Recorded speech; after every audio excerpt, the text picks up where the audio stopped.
Donc, bonjour à toutes et à tous.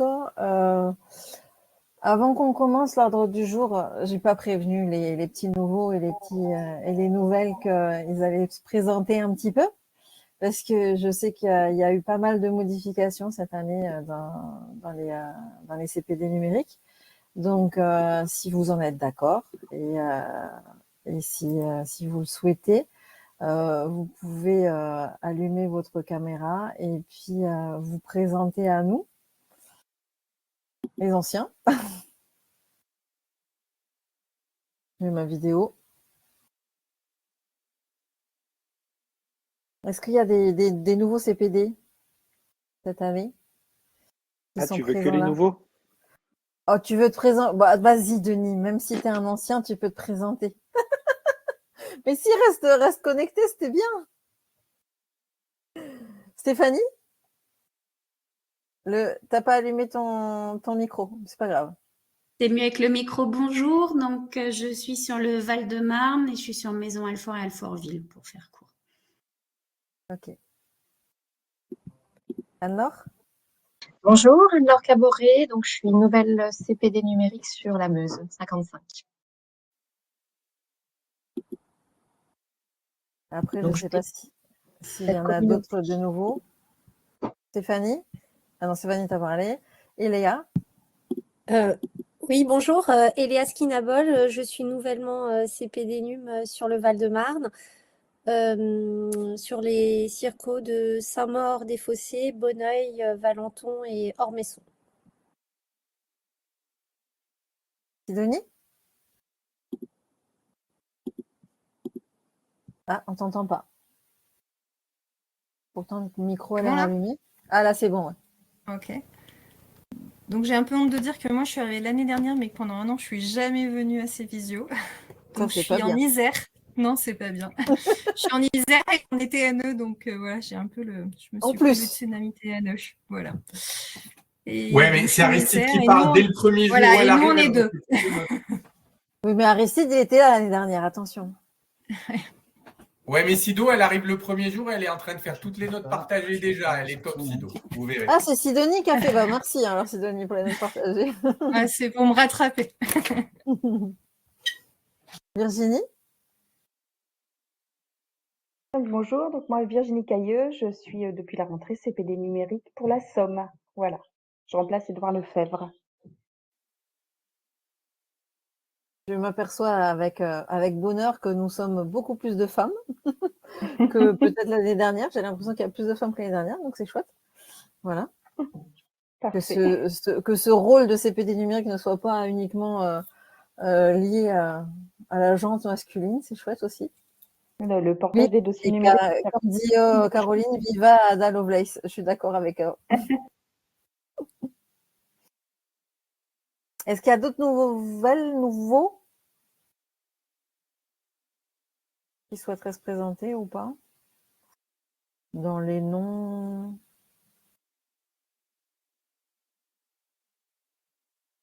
Bon. Si tout le monde qui souhaitait se présenter s'est présenté, on va commencer à l'ordre du jour. Donc, je vais couper ma caméra, comme ça, je vais mettre l'ordre du jour dessus. Vous avez... Hop. Je vais partager mon écran, pardon. Elodie, mon collègue me dit qu'il sera là à 16h30. Ok, nickel, impec. Donc, dans l'ordre du jour qu'on a noté, bon, j'avais mis dans cet ordre-là, mais on peut faire dans n'importe quel ordre aussi. On a, peut-être pas tout de suite, parce que je sais pas s'il est arrivé, non, pas encore. Il y a eu, je sais plus qui c'est qui avait demandé de parler du vote électronique, mais j'ai un collègue de mon académie qui s'est pas mal penché là-dessus, donc il interviendra tout à l'heure, mais il va pas tarder à arriver. Il arrivera avec un petit peu de retard parce qu'il y avait un autre rendez-vous avant. Ensuite, moi j'ai noté Magistère 2 et la plateforme d'enquête parce que je voulais vos... Ah ok, d'accord. Ben, pour le vote, ben justement, on verra avec Xavier Blanc du Gard, qui s'est pas mal penché sur la question. Donc, je lui ai demandé s'il voulait bien intervenir et il donnera où il en est de ses pérégrinations quand il arrivera tout à l'heure. Voilà, donc on va commencer par le reste. Il y a eu une demande aussi sur Pix Junior, donc moi j'ai des infos et peut-être qu'on va commencer par là du coup, comme ça on va inverser. Sur Pix Junior et ensuite il y avait voilà, ce que je voulais voir avec vous, si vous en êtes d'accord, c'est de voir ce qu'il en est, ce que vous pensez de Magistère 2, si vous avez suivi les informations qui ont été données au national et est-ce que vous et comment vous envisagez aussi, si tout le monde est au courant, on en reparlera sur la plateforme d'enquête, si vous l'utilisez, Péporion ou non, c'est plus Éloquent, pardon, pour faire des plateformes d'enquête dont le marché se termine et qui va être et dont la plateforme va être modifiée. Voilà. Et ensuite, on aura donc la présentation de capital par le chef de projet. Des questions d'abord ou des choses à rajouter sur l'ordre du jour? Souhaiter la bienvenue peut-être à nos collègues qui viennent de rejoindre la communauté des CPD numériques.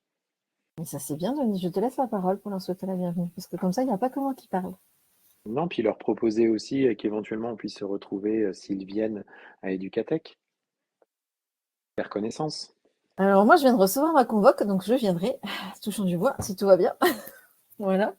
Mais normalement, vous devez aussi peut-être probablement recevoir des convocations pour être rare, référent académique ressources. Je ne sais pas si certains d'entre vous l'ont reçu.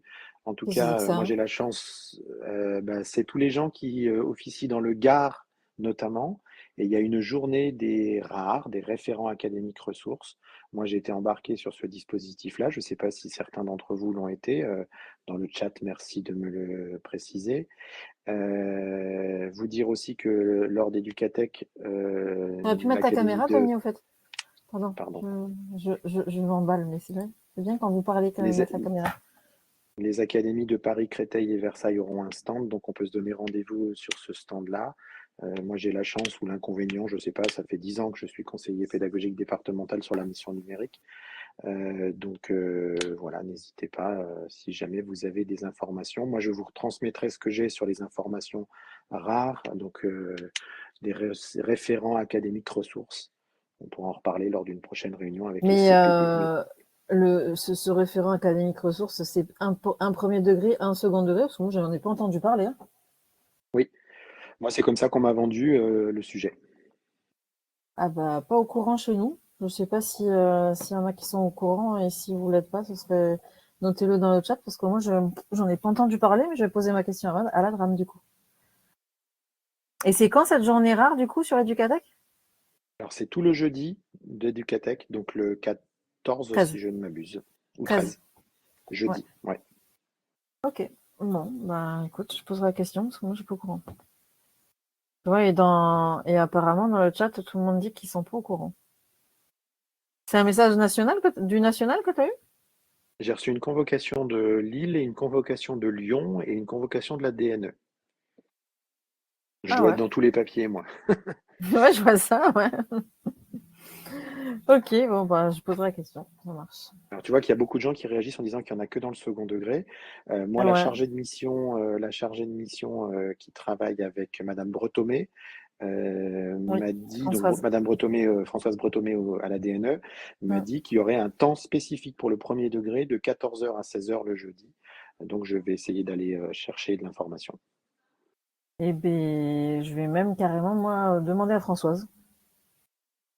Ce sera plus simple, peut-être. Je marque rare. Journée. Non, c'est pas une journée, du coup, c'est 14h, 16h. C'est ça? Alors, c'est la journée entière sur le sujet du rare, mais pour le premier degré, le temps sera juste de 14h à 16h a priori. Et c'est les rares du Gard, en fait, c'est ça? Ben oui, les référents académiques ressources, forcément, lorsqu'ils ont des actions à réaliser dans le Gard, je pense que c'est pour ça. Ok. Bon, ben, je poserai la question. Alors, il y a plusieurs messages aussi sur le fil chat. Je ne sais pas si certains le voient aussi. Je n'ai pas été voir. Ludovic a envoyé le bon lien, donc normalement, on devrait voir arriver certains collègues. Je l'ai renvoyé ce matin pourtant. Ouais, mais c'était pas le même lien que d'origine en fait. C'est pour ça que je pense qu'il y en a qui avaient noté le lien sur la première invitation Et après, celui qu'on a reçu aujourd'hui, c'était un autre. Ah bon, je me suis trompée? Ah, peut-être que alors je me suis trompée parce que le bon, c'est celui-ci, hein, c'est celui où on est là maintenant. Eh ben, celui qu'on avait reçu par invitation de messagerie, c'est pas celui-là. Ah bah alors désolé, c'est au premier où je me suis trompée, quoi. Ouais, là, du coup, C'est j'ai bien raisonnable. remis l'info sur le groupe chat CPD numérique et du coup, il devrait arriver les collègues. Ouais, ok, super.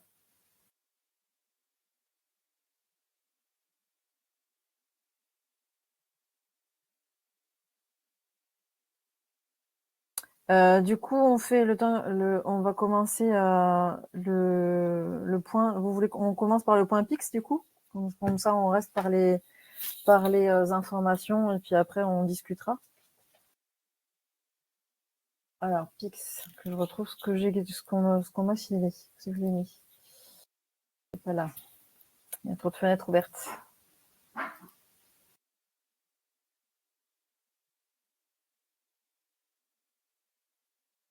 Donc PIX, une expérimentation qui se lance dès cette année avec un premier parcours sur la protection des données, me semble-t-il, ou sur les réseaux sociaux. Il y aura 2 parcours sur PIX École, c'est de ça dont tu voulais parler, que l'on appelle PIX Junior en définitive. Alors, la question qui a été posée ce matin, c'est de travailler, oui, sur Pix Junior, en fait. Donc le Pix Junior tel qu'il a été ouvert. En fait, je sais que cette année, il va être ouvert en priorité aux TNE, mais aussi aux écoles qui le souhaitent. Donc là, ça c'est la présentation de Pix qu'on m'a donnée. Donc, ce qui veut dire que même si si l'expérimentation elle se fait dans le cadre des TNE cette année, vraiment de manière, on va dire, ritualisée, ça veut pas dire que n'importe quel circo ou n'importe quelle école peut quand même tester ce Pix Junior. Mais il faut comment faire remonter les écoles volontaires. Je vais poser la question parce que moi je sais qu'on a quelques écoles volontaires sur. Alors nous on est passé, je crois. Qui c'est qui nous a demandé les écoles volontaires? Je crois que c'est la DRAN qui nous a demandé les écoles volontaires chez nous. Mais je reposerai la question à la DNE demain parce que je les ai en visio. Si on fait remonter, à qui on fait remonter pour le Pix Junior. Donc en fait là voilà Pix Junior. Donc je vous mets la présentation, je vous le lis pas. Normalement vous pouvez l'agrandir la présentation. Je la mettrai également sur Resana.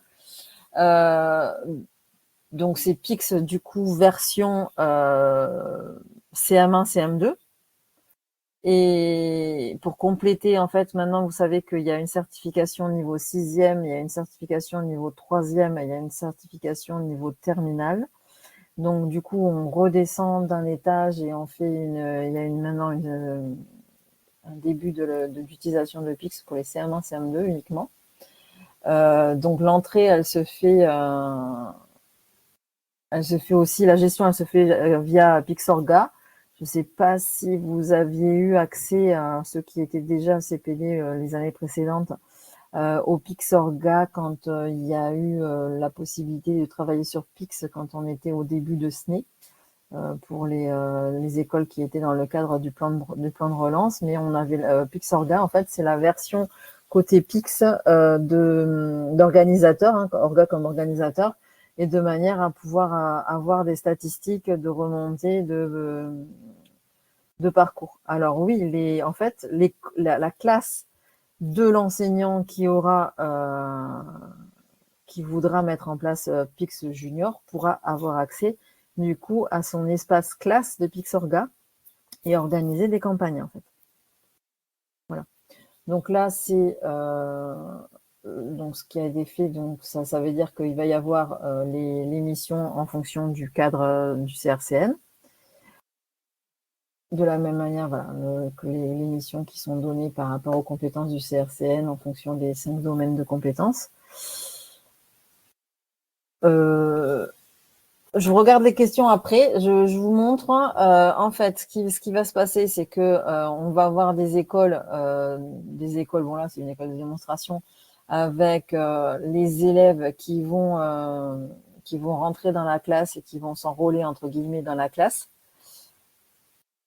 Et de pouvoir après quand arriver sur les compétences et sur les missions que leur donneront leurs élèves. Denis, je peux me permettre de prendre la parole une seconde? Vas-y, bien sûr, effectivement. Oui, Vas-y, vas-y. parce que hier, on a eu justement une visio, hein, comme vous l'avez peut-être eu aussi, avec François-Xavier Mézières là, à propos de ces écoles volontaires.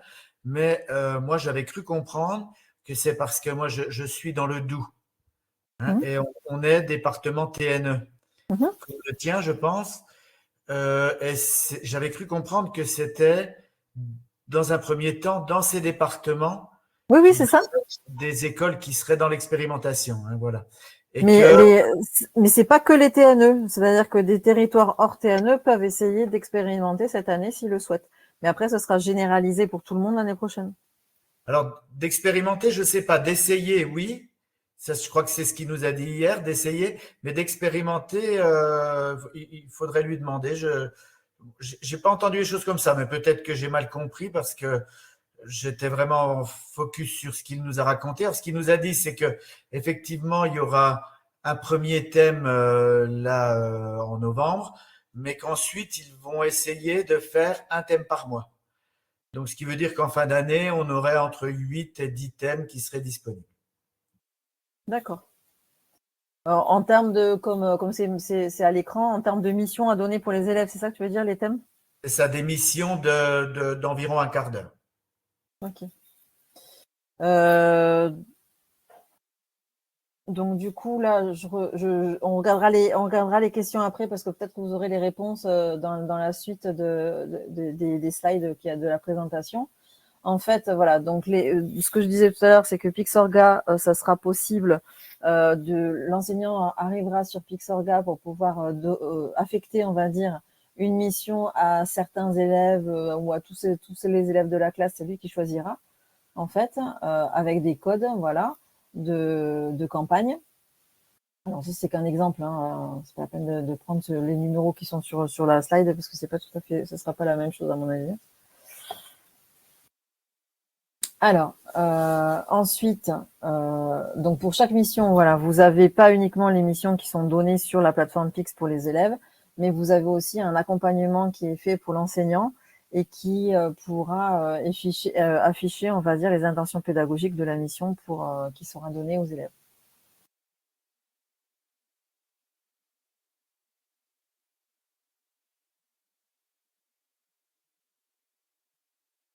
Je lis en même temps le chat du coup. Alors, ok. Peut-être que j'exporterai le chat pour pouvoir mettre les réponses après dans Rezana, parce que c'est intéressant qu'on les ait. Donc effectivement, par rapport au calendrier, donc depuis cette rentrée, c'est ouvert au TNE du territoire. C'est Pix qui crée les écoles. Et ensuite, l'école peut accéder directement à Pixorga tout seul, d'une manière. Et en fait, à partir du moment où l'école est validée, ça c'est aussi pour les écoles volontaires. À partir du moment où l'école est validée par la DRAN et l'IEN de circonscription, l'école après pourra s'enrôler toute seule dans Pixorga, mais il faut qu'il y ait une validation au préalable de la DRAN et de l'IEN. Et Pix Junior dans le Gard, je crois avoir lu un peu plus haut que ce serait, je crois que c'est Denis qui a dit que ce serait l'année prochaine.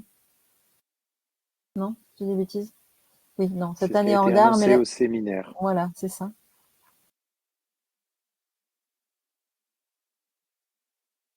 Le séminaire de quoi? Ah, de Pix, oui, c'est vrai, où j'étais pas non plus. Donc ensuite, voilà, donc l'école aura la possibilité d'aller directement sur Pixorga avec un formulaire qu'il devra remplir. Voilà, donc il y aura une page à remplir et puis ensuite il y aura une démarche à suivre. Mais en fait, les écoles sont créées dans Pix à partir du moment où il y a la possibilité où la DRAN et l'IEN en charge du numérique est d'accord pour que ces écoles soient enrôlées dans Pixorga. Et c'est ensuite que l'école puisse s'enrôler. C'est pas la peine que l'école essaye de s'enrôler directement avec ce lien-là si l'école n'a pas été validée ni par la DRAN ni par l'IEN numérique. Ça veut dire le compte école, on va dire, sera pas créé. Donc ensuite, voilà, il devient tout seul, il s'enrôle, comme je disais, il intègre à Pixorga. Ça c'est la démarche. Je vous la donnerai, hein, ce support. Voilà. Et après, voilà, on a des campagnes de mission qu'on peut affecter donc par rapport aux compétences, qu'on peut affecter sur les classes. Alors, les questions. Thierry, tu peux préciser ta question? Les DRAN vont dire non au DAZEN, c'est-à-dire? Tu peux prendre la parole, Thierry, parce que je ne comprends pas ce que tu veux dire. Il est dans la provoque, je pense. Non, mais les écoles vont être validées par les IEN numériques et les IEN numériques font remonter au DRAN. Je pense que ça va être ça le cursus.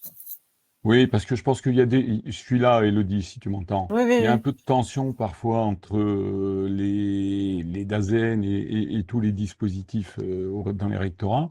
Et en ce moment, je me dis que le DAZEN chez nous va pas apprécier du tout. Va pas apprécier quoi? Tout. Que l'on demande au DRAN de bien vouloir valider nos écoles. Si nous, on choisit des écoles, on choisit des écoles. Non, mais c'est pas dans ce sens-là, en fait. C'est vous choisissez les écoles sont validées en département, et en fait, la DRAN doit en être informée pour que le compte soit activé sur PIX. Le compte de l'école, je parle. Ouais, mais dans le temps, pour on que avait, l'école nous soit aussi, ouverte sur PIX. On était administrateur PIX Orga aussi, me semble-t-il, je le suis toujours. Hein. Bah, moi, je me rappelle qu'à l'époque de SNE, on était excusez-moi, ça a bouché.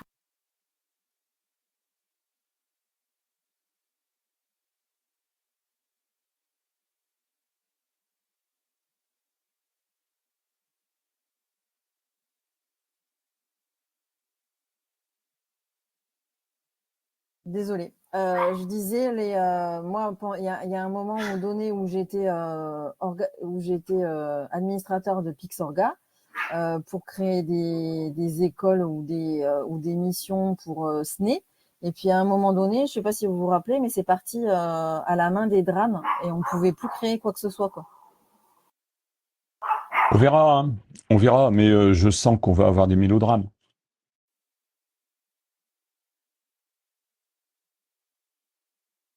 Par mélodrame, tu entends lutte de chapelle. Ben oui, oui. Enfin, chez nous, les chapelles sont grosses. Hein. Chapelle laïque, bien sûr. Évidemment.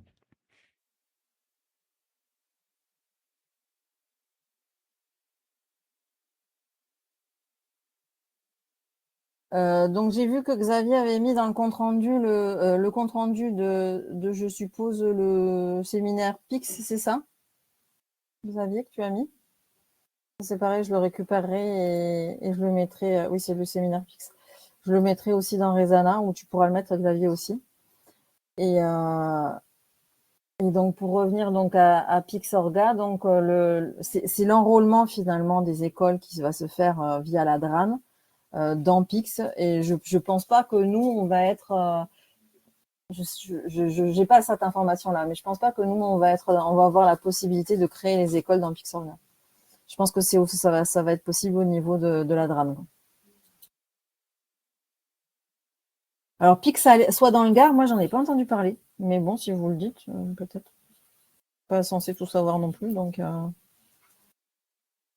Moi, j'avais évoqué ça avec l'équipe de Pix et François-Xavier m'avait dit que pour l'instant, il n'avait pas travaillé ça. Et moi, ça me semble être un bon moyen de faire entrer les élèves aussi dans le Gard et dans Pix. Donc, je pousse beaucoup pour que ça se fasse. Alors, ouais, sauf que là, tu as vu l'entrée apparemment de Pix Junior, elle se fait l'élève choisit sa classe et après choisit son prénom dans la liste. Donc, est-ce que ça va être compatible avec le Gard, ça? Oui, parce que soit tu rentres par un fichier CSV que tu extrais de Onde pour pouvoir récupérer les structures classes, soit effectivement, l'idée qu'ils avaient au départ, c'était de rentrer par le Gard, pour éviter justement d'avoir la manipulation à faire, de sortir de Onde les élèves pour les remettre dans Pix. Parce que le problème, c'est que ce n'est pas dynamique, alors que le Gard est dynamique. Oui, tout à fait. Ouais. Ok. Bon, voilà, donc là, je vous livre tout ce que j'ai moi comme information sur Pix Junior. Alors après, je vais remonter parce que il y a des questions que j'ai pas vues. Mais lancer un appel à candidature dans les circos, Alexandra, tu dis, je sais pas, parce que nous, en fait, de chez nous, c'est passé par la DRAN et c'est la DRAN qui nous en a parlé, comme quoi on pouvait candidater pour expérimenter. Donc peut-être qu'il faut que vous attendiez, vous, dans vos territoires, que ce soit la DRAN qui vous en parle, je pense. Ouais, je pense pas, à mon avis, que c'est peut-être mieux d'attendre ou de voir avec la DRAN, avec vos DRAN, si c'est possible ou pas d'expérimenter.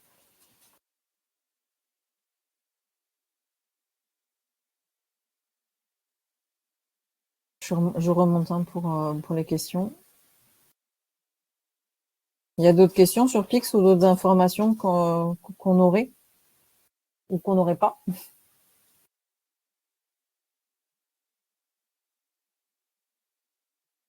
Dans tous les cas, moi, ce que j'ai compris, c'est que l'année prochaine, ce sera généralisé pour tout le monde.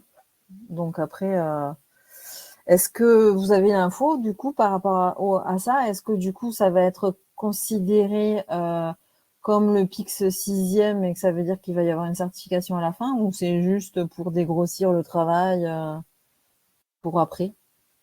Il était même question que ça alimente le LSU. Ah oui, ça c'est vrai, j'en ai entendu parler. Ouais. Mais ça veut pas dire que ça implique une certification à la fin du CM2. Obligatoire, tu veux dire? Oui, comme celui en 6e, quoi. Ouais, je pense aussi que, comme dit Alan, que c'est pas une certification forcément, mais c'est juste une mise en route, on va dire, de travailler là-dessus, quoi. Bon, moi, j'ai quelques écoles volontaires sur mon département, donc je vous dirai ce qu'il en est en suivant par rapport au calendrier, et je vous informerai dans Rezana des suites, de ce qui est faisable, possible de faire, etc. Mais moi, j'ai quelques écoles sur le département qui sont portées volontaires. Donc ça, c'est à suivre. Aristide, oui. Ouais, juste pour dire, ça sera peut-être intéressant qu'on échange ceux qui ont l'occasion de faire des tests. Moi, j'avais, peut-être toi aussi, je me souviens plus, Hello, participé à la conception au départ de Pix Junior. Et il y a quelque chose qui m'a interpellé dans un retour d'une école Isère qui a testé, qui déplorait le fait que c'était compliqué pour les plus jeunes parce qu'il y avait beaucoup à lire pour réaliser les missions, alors qu'on avait beaucoup insisté et que Pix avait vraiment pris en compte la demande que toutes les consignes dans Pix Junior puissent être oralisées, les consignes et les textes. Donc, c'est un point qui m'accroche pas mal sur les tests. Je ne sais pas si c'est quelque chose qui sera implanté après. En tout cas, ça avait été discuté. Donc, s'il y a des tests qui sont faits, je pense que ce volet-là, il est important à regarder et à mutualiser. Et dans ce que tu avais vu, les consignes, elles étaient oralisées ou c'était une Alors moi, je demande? l'ai pas vu. On a juste fait une récup d'infos pour un petit séminaire Pix qu'on avait justement début de semaine là. Et c'était un retour de la collègue qui déplorait ça, le fait que justement c'était pas oralisé. Donc voilà, je pense que ça serait bien qu'on soit attentif à ça. C'est pas pour les tout petits non plus, c'est quand même pour les CM1, CM2. Non, mais apparemment, la collègue disait, oui, c'est sûr que c'est pour, mais c'est des textes longs apparemment dans l'émission. Moi, je l'ai pas vu parce que pour l'instant, il n'y a pas de code. Enfin, nous, en tant que personne ressource, on n'a pas eu de code pour aller le tester. Donc, si on peut se faire un petit, un retour un rétexte de ce qui existe dans la plateforme, ça pourrait être pas mal avant qu'elle soit développée trop loin. Comme je disais dans le chat, ils ont a priori une quarantaine de missions qui sont plus ou moins potentiellement prêtes pour être peu à peu injectées dans la plateforme.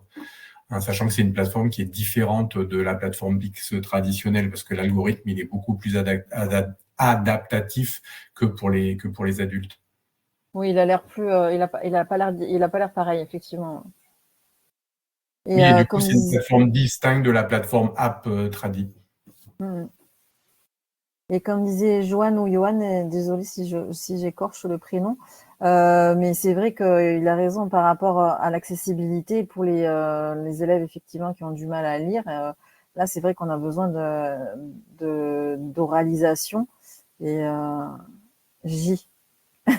Ok, super. Voilà, ou de faire au niveau d'accessibilité, on ne sait pas trop ce qui a été fait pour l'accessibilité sur le site, quoi. Et on ne peut pas avoir de compte test. Ok, d'accord. Non, c'est ce qui a été répondu pour l'instant parce que nous, on en souhaitait pour faire une démo. Mardi, on avait un séminaire CRCN et ça n'a pas été possible d'avoir des comptes. Sauf que là, si je vois bien sur la slide que je viens de remettre, là, il y a bien écrit école de démo, donc peut-être qu'ils peuvent pas faire, ils pourraient nous faire des écoles de démo pour tester, non? Ça veut dire ça? Je pense qu'ils n'ont pas souhaité, en fait. Ah, ok, c'est une autre question. Enfin, à in fine, ils n'ont pas voulu m'en dire plus quand je suis allé les voir. D'accord. Ah, ils y étaient, in fine, je ne les ai pas vus. Oui, il y avait Lénie, Robin et Sophie. D'accord, ok. D'autres points sur Pix? On passe à la suite. Voilà, on passe à la suite. Magistère 2. Alors, Magistère 2, pour l'instant, moi, je voudrais avoir vos avis de ce que vous en pensez avant que je vous livre le mien. Je ne sais pas si vous avez suivi je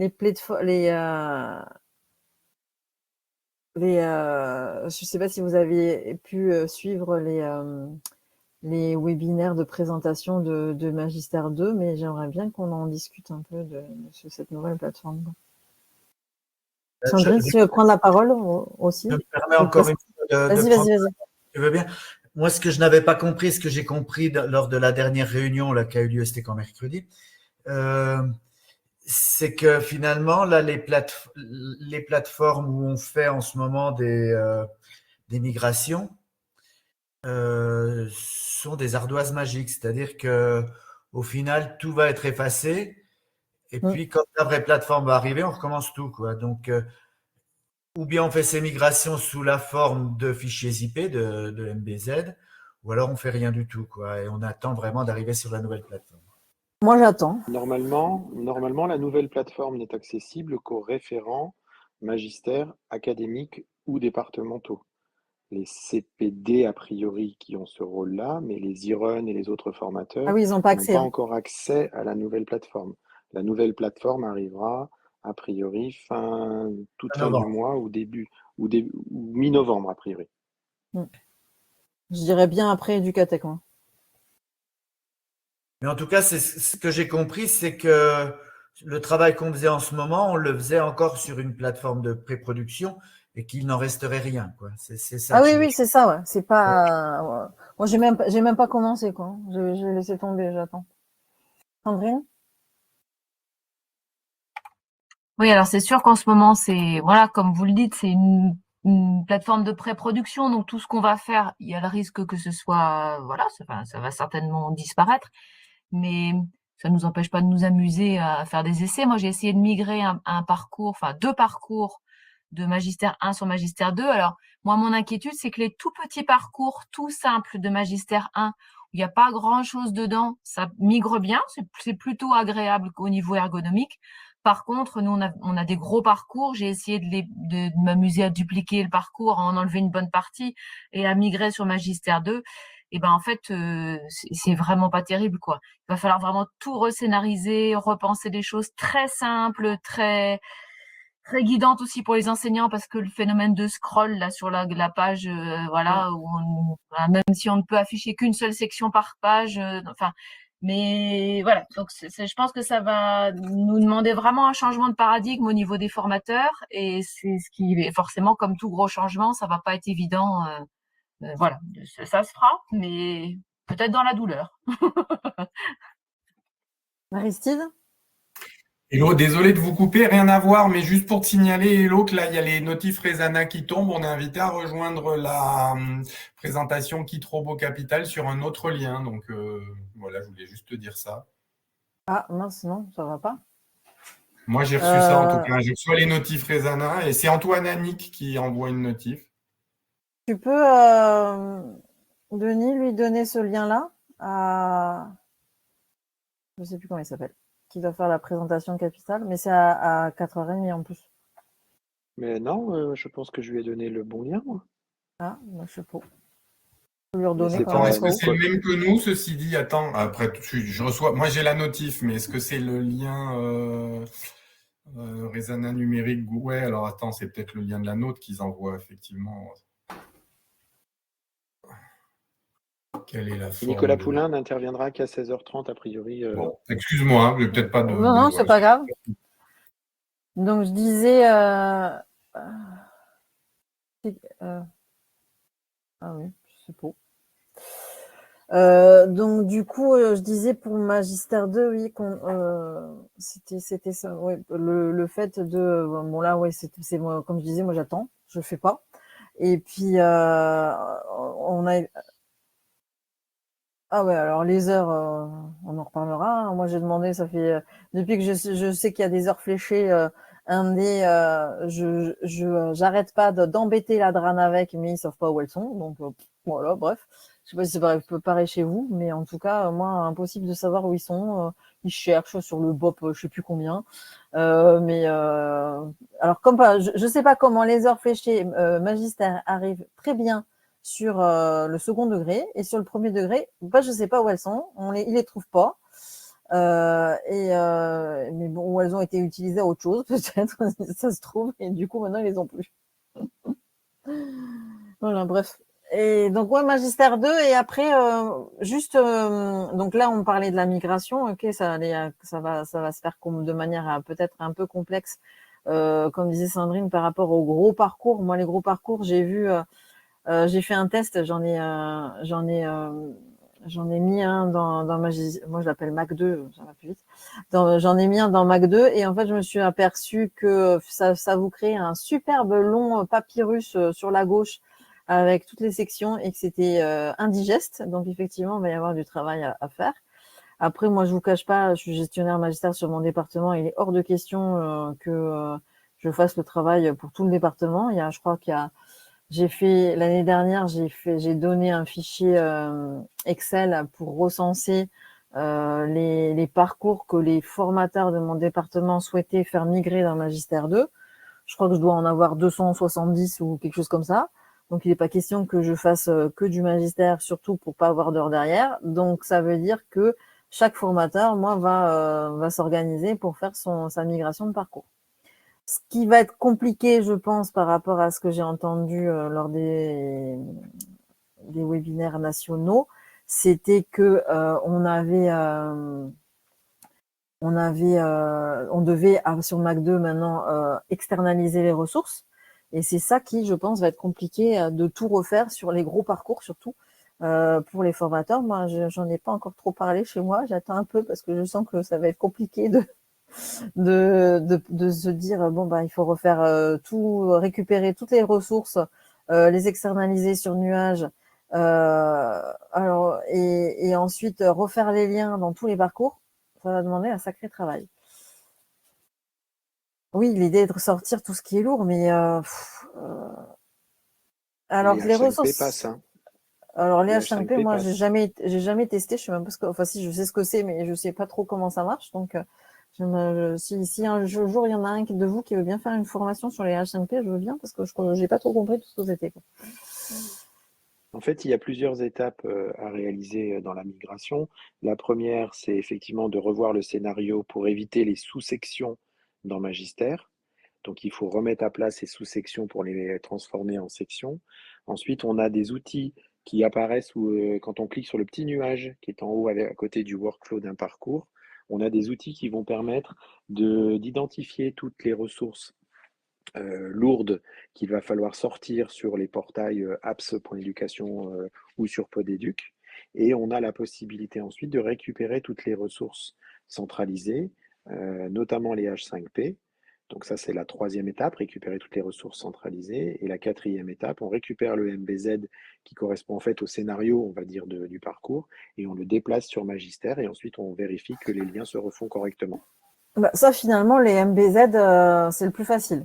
Parce qu'après, les liens, ils peuvent pas se refaire tout seuls puisque on va externaliser toutes les ressources sur nuage. Donc, il va falloir refaire les liens. Oui, mais ça veut dire qu'on peut d'ores et déjà commencer à externaliser une partie des choses et dans la migration, ça se passera sans problème puisque le lien restera le même. Moi, j'ai déjà demandé à tous mes formateurs de travailler. Ah, ton micro s'est coupé, Denis. Moi, j'ai déjà demandé à mes formateurs voilà. d'externaliser les ressources sur nuage ou sur un cloud académique. Ah, Le mais moi, j'ai MBZ, pas pour répondre à commencé. la question voilà, c'est l'extension des fichiers Moodle. C'est Oui, c'est vrai, pour vous allez voir, il y a des acronymes sympas aussi chez nous. Ouais, c'est le format de magistère, en fait, MBZ. Et donc, du coup, ouais, bon, ça, ça, c'est un premier point par rapport au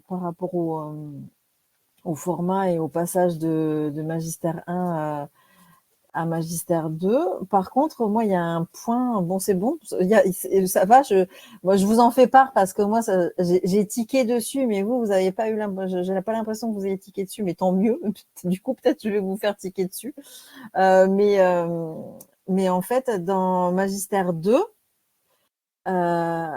au niveau de la conception, imaginons qu'on ne parle pas d'un parcours de magistère 1 qu'on met dans magistère 2, mais qu'on crée un parcours tout nouveau, tout beau, dans magistère 2, tout bleu.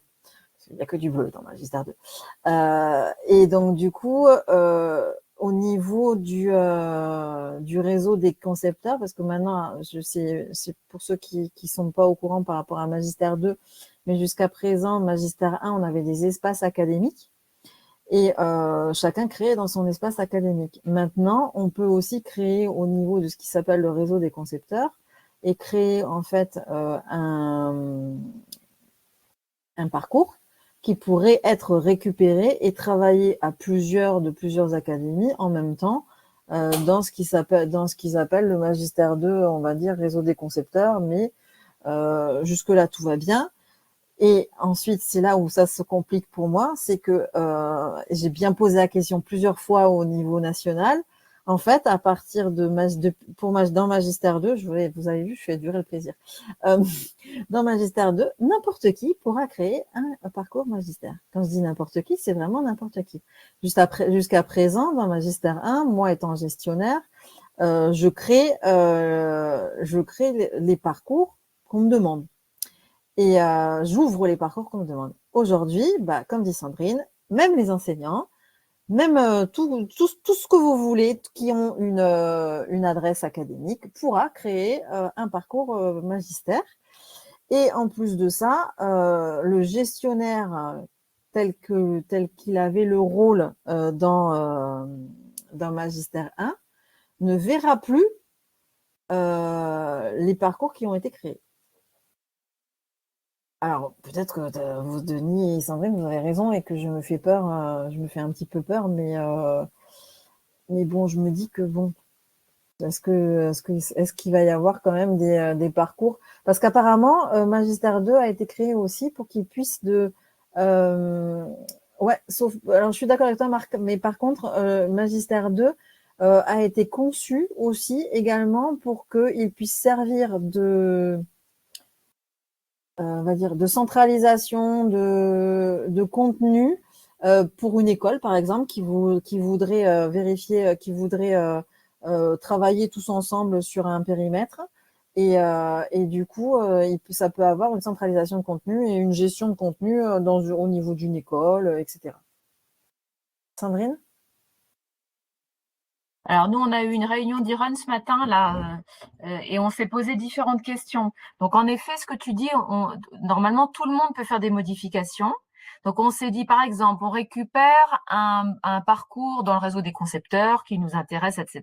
Mais dans les différentes circonscriptions, les formateurs vont vouloir l'adapter le parcours. Donc j'imagine qu'ils vont pouvoir dupliquer le parcours, parce que sinon on va pas s'amuser à modifier un parcours, le parcours qui a été créé par les concepteurs. Tu vois ce que je veux dire? Or, enfin, tu vois qui va avoir ouais. À ce que j'ai compris, moi, tous les parcours qui sont créés dans le réseau des concepteurs pourront être un peu comme les parcours à déployer qu'on a nous en tant que gestionnaire dans Magistère 1.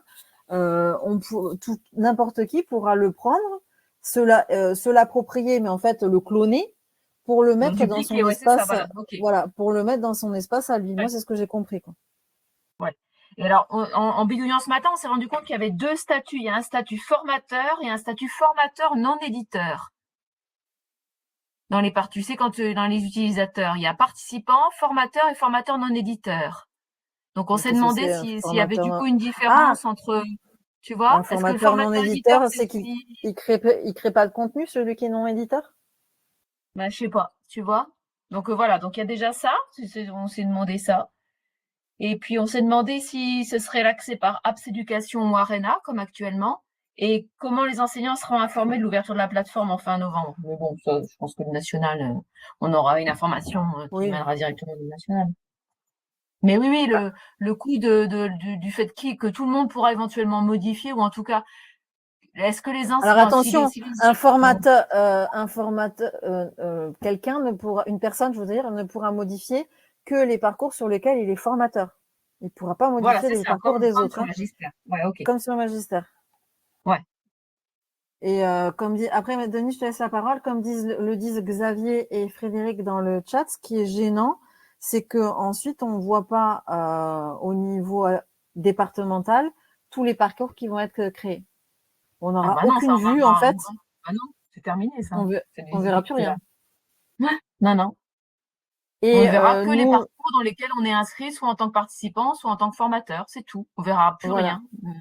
Ouais. Par contre, la question qui nous s'était posée au niveau de notre académie et qu'on se posait, c'était qu'est-ce qui va se passer par rapport au contenu? C'est-à-dire qui est responsable de publication du contenu là?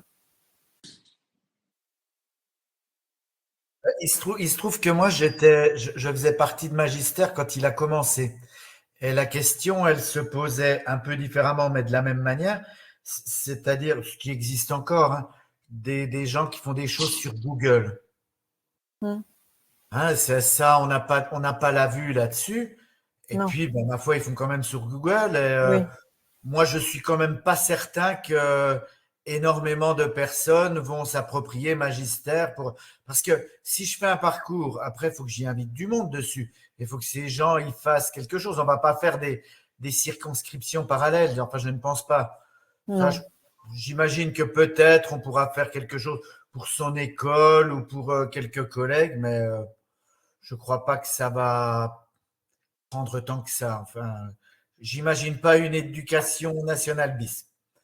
Non, non, ça non, mais c'est vrai qu'on n'a pas de regard. Bon, après, est-ce que c'est gênant ou pas, ça, je sais pas. Moi, c'est vrai que ça fera moins de boulot, comme dit Patrick, mais c'est vrai qu'en termes le rôle de gestionnaire devient différent, en fait. Denis, vas-y, pardon, tu voulais parler. Non, bah, j'ai écrit dans le chat les éléments. Mais quand tu dis seuls les formateurs pourront créer des parcours, mais n'importe qui peut être formateur. Tout à fait. Ça veut dire qu'il va y avoir une responsabilisation. Quand on donne le rôle de formateur à quelqu'un, on va lui octroyer la possibilité de créer des parcours. Moi, c'est ce que j'ai compris dans les interrogations que l'on a fait Mais tu lui remonter au donnes niveau pas le rôle de national. formateur, en fait. Si, tu lui rôle Non, non. quand tu inscris quelqu'un sur un parcours, tu vas être Ah oui, non, obligé mais de ça lui donner d'accord. un rôle. Mais si tu te connectes, toi, en tant qu'une personne lambda qui se crée, qui se connecte sur Magistère 2, va voir l'onglet, comme dit Sandrine, créer un parcours, et là, il sera formateur sur son parcours, tout seul, hein, il a pas besoin de nous. Je crois qu'on avait vraiment reposé la question et que la réponse qui avait été apportée, c'était le bouton créer un parcours n'était accessible que des gens qui ont déjà un rôle de formateur sur un parcours. Mais il faudra peut-être faire repréciser ça. Alors moi, Parce je que le leur ai réseau reposé des, la question à le Poitiers réseau, la semaine dernière, et c'est pas ce qu'ils ont dit, hein. Ils ont dit Alors, que n'importe moi, qui pouvait créer un parcours, hein. oui, j'ai compris ça aussi, Mm, mm. que n'importe qui peut créer un parcours. Oui, à Poitiers, aux IEN et au DRAN la semaine dernière, ils l'ont redit. Et le bouton, en fait, il est créer un parcours. Effectivement, c'est un bouton, hein, comme dit Sandrine, qui existera mais au niveau du réseau des concepteurs et où il y aura écrit créer un parcours. Par contre, la chose que peut-être on aura, c'est que les enseignants entre guillemets lambda, eux, ils vont peut-être rester sur leur utilisation qu'ils connaissent de Magistère et donc rester au niveau de l'académie, puisqu'il y aura quand même un accès niveau académique. Et s'ils restent sur ce niveau-là, ce ne sera pas vu au niveau du réseau des concepteurs.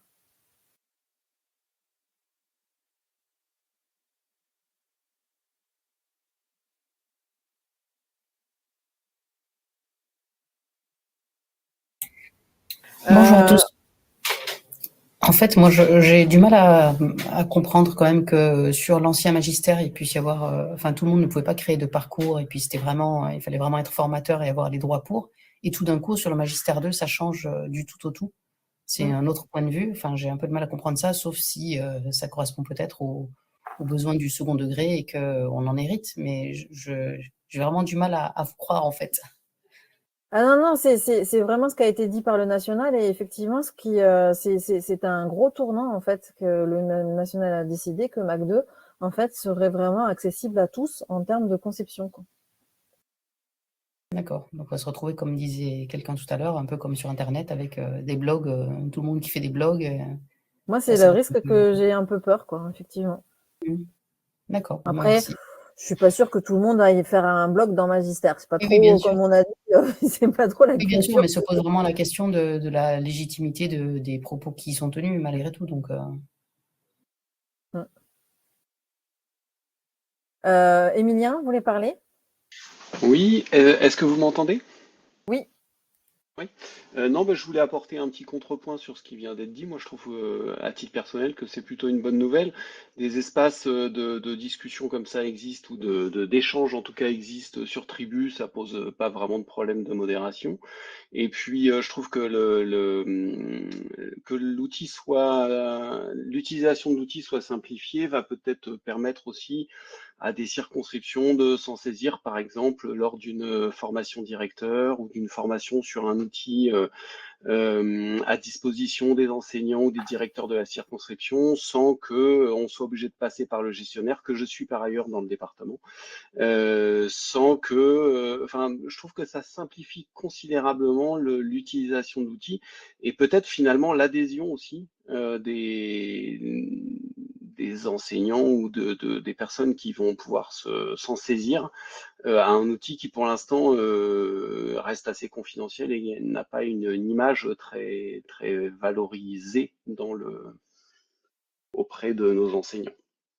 Oui, oui, c'est bien de faire ce contre, mais c'est tout à fait, tu as raison. En fait, il faut le voir dans ce sens-là. C'est peut-être moi qui suis trop craintive de ce que ça peut en faire, mais effectivement, si ça peut faire en sorte que les enseignants adhèrent plus à Magistère, ça peut être aussi une chose, quoi. Et pour répondre à Anne-Laure dans le chat, Eléa, en fait, c'est une plateforme, on va dire une plateforme Magistère, mais au niveau des élèves, c'est-à-dire qu'on pourra créer des parcours individualisés d'apprentissage, mais pour des élèves. Magistère, c'est à destination d'adultes, et Eléa, en fait, c'est fait pour créer des parcours individualisés pour les élèves. Il y avait quelqu'un d'autre qui levait la main et qui a été baissée, du coup, j'ai pas. Oui, c'était moi, Élodie. Ah. Ce que j'ai retenu aussi de la raison pour laquelle ils ont ouvert la possibilité sur Magistère de créer des parcours à chacun, c'était que de toutes les manières, ça serait possible pour Eléa, étant donné que Eléa sera mis à disposition des enseignants pour qu'il effectue des parcours auprès des élèves. Et ce qu'ils craignaient s'ils n'ouvraient pas sur Magistère cette possibilité, c'est que de toutes les façons, l'enseignant puisse se faire sur Eléa. Donc, étant donné qu'il peut le faire sur Eléa, étant donné que c'est le même Moodle, le même écosystème, comme ils disent, ils ont fait la même chose sur Magistère. Alors après, sur la responsabilité éditoriale, de toutes les façons, l'enseignant sera responsable de ce qu'il publie. Et puis apparemment, la publication, il ne pourra inscrire sur son parcours Magistère, d'après ce que j'ai compris, que des participants qui feront partie de son périmètre, qui sera assez restreint, à savoir, d'après ce que j'ai compris, son établissement. Il ne pourra pas inscrire un enseignant qui est à l'autre bout de la France. Donc, je pense que ça va être très restreint, en fin de compte. Ça, je suis pas sûre. Parce que je sais qu'il disait que à partir du moment où un parcours est fabriqué au niveau du réseau des concepteurs, on pouvait travailler à plusieurs dessus, même si c'était quelque chose qui n'avait pas été créé dans notre académie. Oui, au niveau du réseau des concepteurs, mais moi là, je parle d'un enseignant qui crée son parcours tout seul. Au niveau de la version de la plateforme académique. Voilà, qui fait son parcours tout seul dans son coin. il ne pourra inscrire que des personnes qui seront dans le même espace restreint que lui, à savoir, d'après ce que j'ai compris, son établissement. Et justement, quand on leur a posé la question à savoir comment ils allaient affecter les périmètres comme ça aux personnes, telle personne a tel périmètre, voilà, et bien ça, c'est pas encore défini en fin de compte. Ils n'ont pas encore défini ça, c'est ce que j'ai compris. Bon, on verra. Juste, Denis, c'est quoi je comprends pas la question sur les brigades de remplacement. Ah oui, pour rejoindre tu veux dire pour rejoindre le groupe de travail? Oui. Ah oui, je sais pas. Si le périmètre est trop restreint, il y a des gens qui sont mal affectés ou qui parfois sont affectés sur des brigades ailleurs que dans l'école, sur l'UAI de l'école, et ça risque de poser des problèmes. Pas faux. Ouais. Patrice? Oui, moi j'avais une autre question, enfin une autre remarque sur Magister. Je rejoins Marc qui dit que les utilisateurs premier degré font preuve d'une certaine désaffection, si jamais il y a eu affection. Et j'attendais pas mal de Mac 2 pour l'ergonomie, pour l'intuitivité sur l'outil. Et ce que j'ai vu jusqu'à maintenant, j'ai pas forcément été convaincu, donc je voulais avoir aussi votre retour là-dessus. Ah bah moi mon retour il est en un mot, c'est moche. Ouais. Parce que bon, après j'entends que ça a été fait dans un souci d'accessibilité et d'uniformité par rapport aux couleurs, parce que les couleurs qui sont dans Magister, c'est les couleurs réglementaires de la com du ministère, mais c'est bleu quoi, et puis il y a que du bleu, et puis il y a pas autre chose que du bleu. Et quand j'ai fait partie des visios où on demandait les évolutions de Magister 2, bah voilà, Denis, j'ai dit exactement ça. J'ai dit ça manque de paillettes. Il y a trop de bleu, il y a pas de paillettes, c'est pas voilà, bref. Et moi je voulais aussi des paillettes et il y a pas de paillettes. Donc laissez tomber, il y aura pas de paillettes. Voilà. Peut-être que comme il est oui, vas-y, pardon Frédéric. Oui, Elodie, j'aimerais bien savoir ce que vous avez compris sur une chose, moi qui me pose question. Quand on déposera par exemple un fichier, que ce soit un fichier PDF, son, image, enfin n'importe quel type de fichier, il sera hébergé sur notre nuage. Le problème, c'est que si on change de fonction, voilà, du coup, et que on vide notre nuage parce qu'on change de mission, etc., et que ça nous intéresse plus, qu'est-ce que ça va devenir? Donc, du coup, ils nous disent il faut créer des adresses fonctionnelles. Mais je doute qu'un enseignant qui va, enfin plutôt pas un enseignant, un CPC qui va se faire un espace collaboratif pour sa circo ou quelque chose de ce genre, ou bien alors qui va créer un petit parcours présentiel enrichi pour sa formation de l'année, va créer une adresse fonctionnelle pour déposer des fichiers. Il n'en saura même pas, enfin, il se pose même pas la question où c'est hébergé, quoi. Donc ça, je pense que ça va poser problème. Ouais, après c'est l'idée des adresses fonctionnelles sur App, c'est pas une mauvaise idée, par exemple. Parce que du coup, on peut faire un espace pour chaque circo et ça fait 8 comptes qui sont reliés, enfin 8 pardon, excusez-moi, je compte par rapport à mon département. Ça fait 8 comptes qui comptent et comme ça, tout le monde met dedans. C'est peut-être l'orientation que je vais donner à mes formateurs, moi, quand je vais les préparer à ça. Alors en effet, les formations de formateurs seront nécessaires. Ah oui, grave. Mais bon, ce serait bien aussi que les gestionnaires soient formés. Moi, j'ai pas entendu, à part les petites visios d'une demi-heure qu'on a eu comme hier, tu vois, sur la migration. Pour moi, c'est pas de la formation. Il faudrait qu'on ait nous aussi une vraie formation pour former les autres formateurs de nos départements, quoi.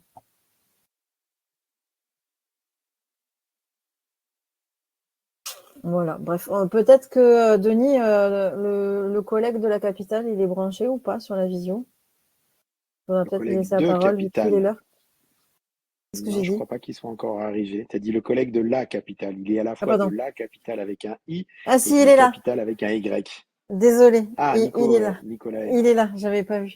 Bon, on va peut-être lui laisser la parole parce qu'on avait dit à 16h30. Si on remettra le point Magistère 2 à la prochaine réunion, peut-être. Est-ce que Nicolas, il faut que je vous donne le rôle de présentateur, peut-être, si... Bonjour, vous m'entendez bien? Bonjour, très bien. Vous pouvez partager votre Oui, caméra, si vous voulez. je veux bien le partage d'écran, s'il vous plaît, oui. Alors, attends, il faut que je trouve le nom. Ah, voilà, là. Définir comme présentateur. Voilà, c'est bon. Super, merci. Donc, on y va, je commence, c'est parti, c'est ça? Oui, Magistère 2, comme dit Hugues, on n'a pas fini d'en parler, donc on en reparlera à la prochaine réunion, vous inquiétez pas, il n'y a pas de souci. Ok. Tu connais Nicolas Magistère, je crois. J'ai entendu parler, oui. Bonjour à tous. Donc, je vais donc vous présenter Capital et peut-être plus particulièrement, si j'ai bien compris, vous me corrigez, les outils permettant de programmer le kit de robots premier degré qui a été distribué aux circonscriptions. C'est bien ça? C'est ça, oui. Ok. Alors, Capital.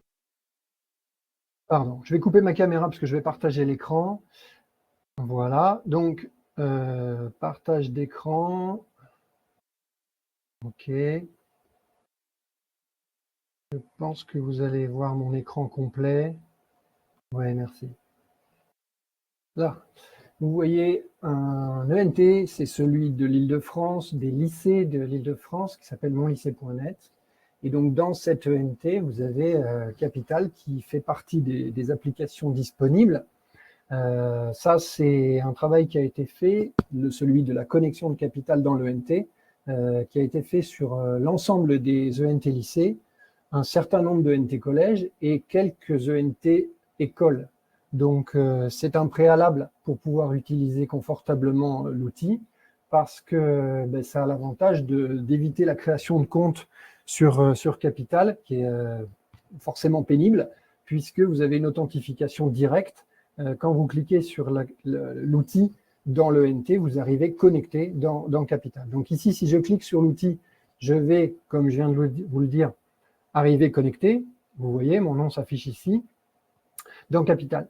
Alors, Capital, c'est quoi? C'est une suite qui permet de programmer des robots, des cartes, et puis aussi de travailler sur les sciences en général.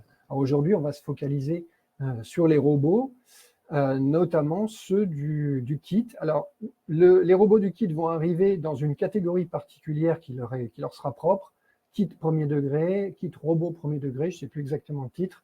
Parmi les catégories que vous voyez ici, ça va arriver d'ici quelques jours. Pour le moment, ils sont disponibles, si vous tapez le mot robot, vous les voyez apparaître. Donc ici, vous avez le Bluebot, le Sphero, le Lego Éducation Spike, le robot Photon et le Lottibot. Donc, c'est bien les 5 robots programmables du kit du ministère.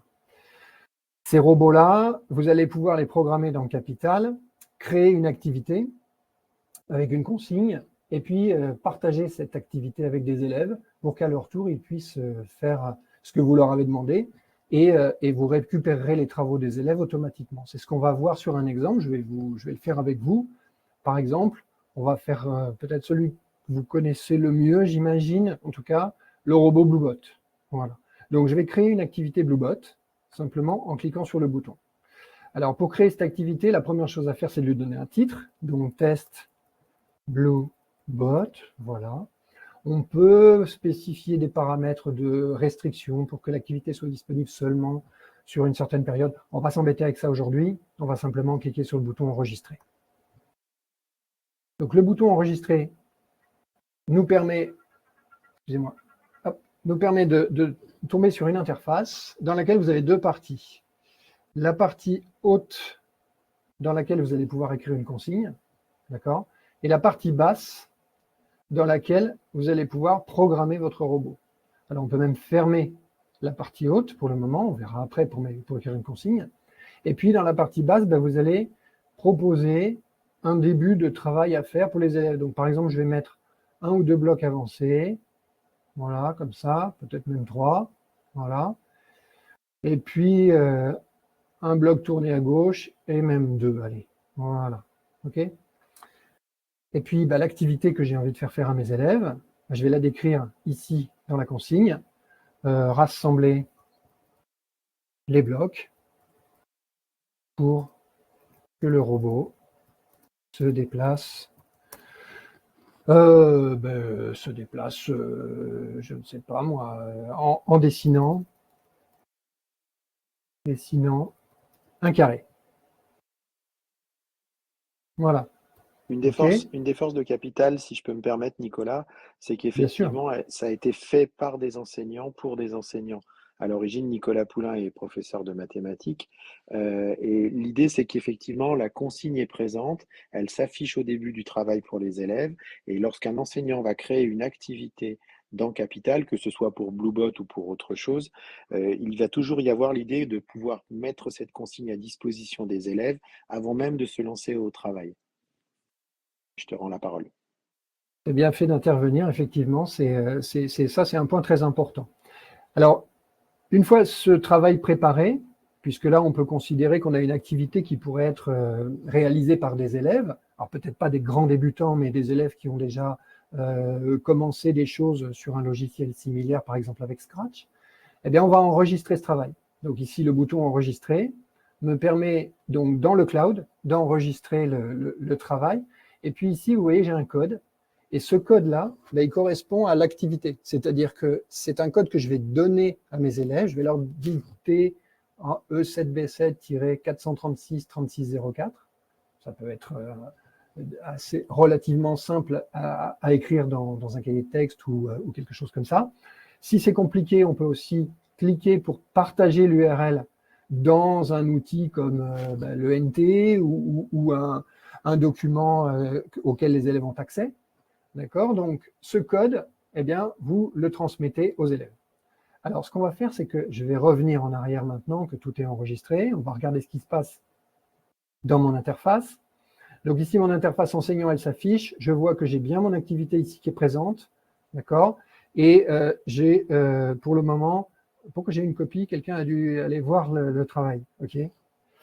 On va aller voir ça. Il y a quelqu'un? OK, Valérie, très bien, pourquoi pas. Je m'attendais à trouver aucune copie, mais il y a quelqu'un qui a été rapide. Valérie a noté dans le chat qu'elle était en live dessus. Ah, d'accord, c'est ça que j'ai pas vu. Eh bien, c'est très bien. Donc, ça prouve que les choses fonctionnent, mais ce que je vais faire, c'est que pour les autres qui n'ont pas eu la rapidité d'exécution de Valérie, je vais vous montrer ce qui se passe quand on est élève. Donc, je vais sur l'onglet orange que vous voyez ici, où je suis connecté cette fois en tant qu'élève, Cameron Capital. Ça, c'est mon élève de test. Et donc, le code qu'on m'a donné, eh bien, je vais le saisir ici dans le petit formulaire qui est prévu à cet effet et cliquer sur le bouton Go. Qu'est-ce qui se passe? Eh bien, je suis redirigé sur l'activité qu'on a créée ensemble. Donc, la consigne, elle est là, elle est non modifiable, évidemment, puisque je suis élève.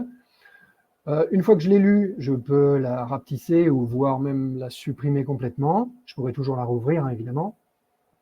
Et puis, je vais faire le travail. Donc, on me demande de dessiner un carré.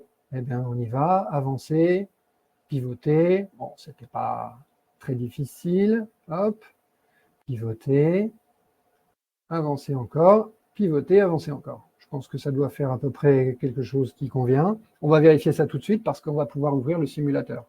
Le simulateur, il permet de vérifier que les choses fonctionnent sans avoir forcément autant de robots que d'élèves. Et là, on voit notre robot qui se déplace. D'accord, alors il est arrivé au bord. Il est en train de tourner, OK. C'est pas forcément très réussi ce que j'ai fait parce que évidemment il aurait fallu peut-être positionner le robot au centre avant d'attaquer les choses. J'ai fait un peu en impro comme ça. En tout cas, on est sur quelque chose qui ressemble un peu à ce qu'on voulait. Il va falloir sans doute améliorer. Vous ferez beaucoup mieux quand vous préparerez une activité pour vos élèves. L'activité que j'ai réalisée ici en tant qu'élève, admettons qu'elle me convienne. Ce que je vais faire, c'est que je vais l'enregistrer, évidemment. Je suis élève. À partir de là, l'enseignant va pouvoir voir l'activité, c'est-à-dire qu'il va pouvoir aller consulter le travail de l'élève. Et mieux encore, si en tant qu'élève, je considère que j'ai terminé mon travail, je vais pouvoir le rendre. En faisant ça, il ne se passe pas grand-chose de plus que renseigner l'enseignant pour lui dire que j'ai effectivement terminé. Mais au niveau de l'élève, évidemment, comme quand on rend une copie papier, ce qui va se passer, c'est que je n'aurai plus le droit de la modifier. Eh bien, pourquoi pas, si vous avez demandé explicitement aux élèves de rendre leur copie à la fin de leurs travaux, eh bien, ils vont faire le travail. Et vous voyez que le bouton enregistrer, il a disparu. D'accord? Revenons à l'interface qui liste les activités. Je suis toujours élève ici. Hein. Qu'est-ce qui se passe? Je vois mon activité Bluebot et je constate qu'elle n'a pas encore été évaluée par un enseignant et qu'elle est rendue. C'est donc qu'elle est en attente. Ici, l'onglet prof, je le rouvre. J'avais une copie tout à l'heure. Si je recharge ma page, eh bien, automatiquement, j'ai au moins une copie. En fait, j'en ai deux. C'est normal. Et si je clique ici, que je vais voir ce qui se passe, je vois que j'ai deux élèves qui ont rendu leur copie. Valérie, donc, et Cameron. Et si je vais voir, allez, on va aller voir la copie de Valérie, tiens. Je clique sur la copie. On va regarder ce qu'elle a fait. Pas mal. Il y a des choses intéressantes. Je vais vérifier que ça fonctionne ou pas, etc. Je vais faire ce que j'ai à faire en tant qu'enseignant, c'est-à-dire évaluer le travail. Et puis, je vais pouvoir rédiger une appréciation et une évaluation. Excellent. Excellent. Et une évaluation, pourquoi pas, chiffrée, 10 sur 10. Voilà, si vous faites une évaluation chiffrée, j'enregistre ça. Et comme l'élève avait passé sa copie en cours à rendu, je vais pouvoir dire qu'elle est corrigée, puisque moi aussi j'ai fait mon travail. Et donc la copie est corrigée, je vais pouvoir passer à la copie suivante, ou à la copie précédente, c'est-à-dire évaluer la copie de mon élève Cameron qu'on a vu ensemble, et recommencer, appréciation, évaluation du travail, etc. Bouton retour pour retrouver la liste de mes copies avec les appréciations et évaluations que j'ai saisies. Et on va pouvoir corriger toutes les copies comme ça. Voilà le principe général de Capital. Et Nicolas, voilà, c'est ce que je voulais insister là-dessus. C'est effectivement un des principes forts de Capital, c'est que le prof prépare son activité, ensuite va la distribuer à ses élèves, et chaque élève qui s'emparera de l'activité va en fait la dupliquer et avoir une copie à son nom, entre guillemets, que le prof va ensuite pouvoir corriger, annoter, évaluer directement. Et ce principe-là fonctionne à la fois sur les robots, mais fonctionne aussi sur des activités type Scratch, type pixel art, etc., que tu vas peut-être nous montrer après. C'est ça. Alors, un point important aussi, c'est qu'effectivement, donc, les activités sont toutes conservées pour les enseignants comme pour les élèves, et que vous pouvez naviguer dans ces activités, reprendre des travaux anciens, etc. Si vous avez plusieurs classes, parce qu'on me pose souvent la question, comment je vais faire avec plusieurs classes? Mais vous l'avez peut-être remarqué, ici dans la liste des élèves, alors ici on a des élèves qui ne sont pas vraiment des élèves, donc qui n'ont pas vraiment de classe. Mais des vrais élèves auront la classe qui remonte par le NT, et donc vous pourrez filtrer par classe pour afficher les élèves d'une classe ou d'une autre.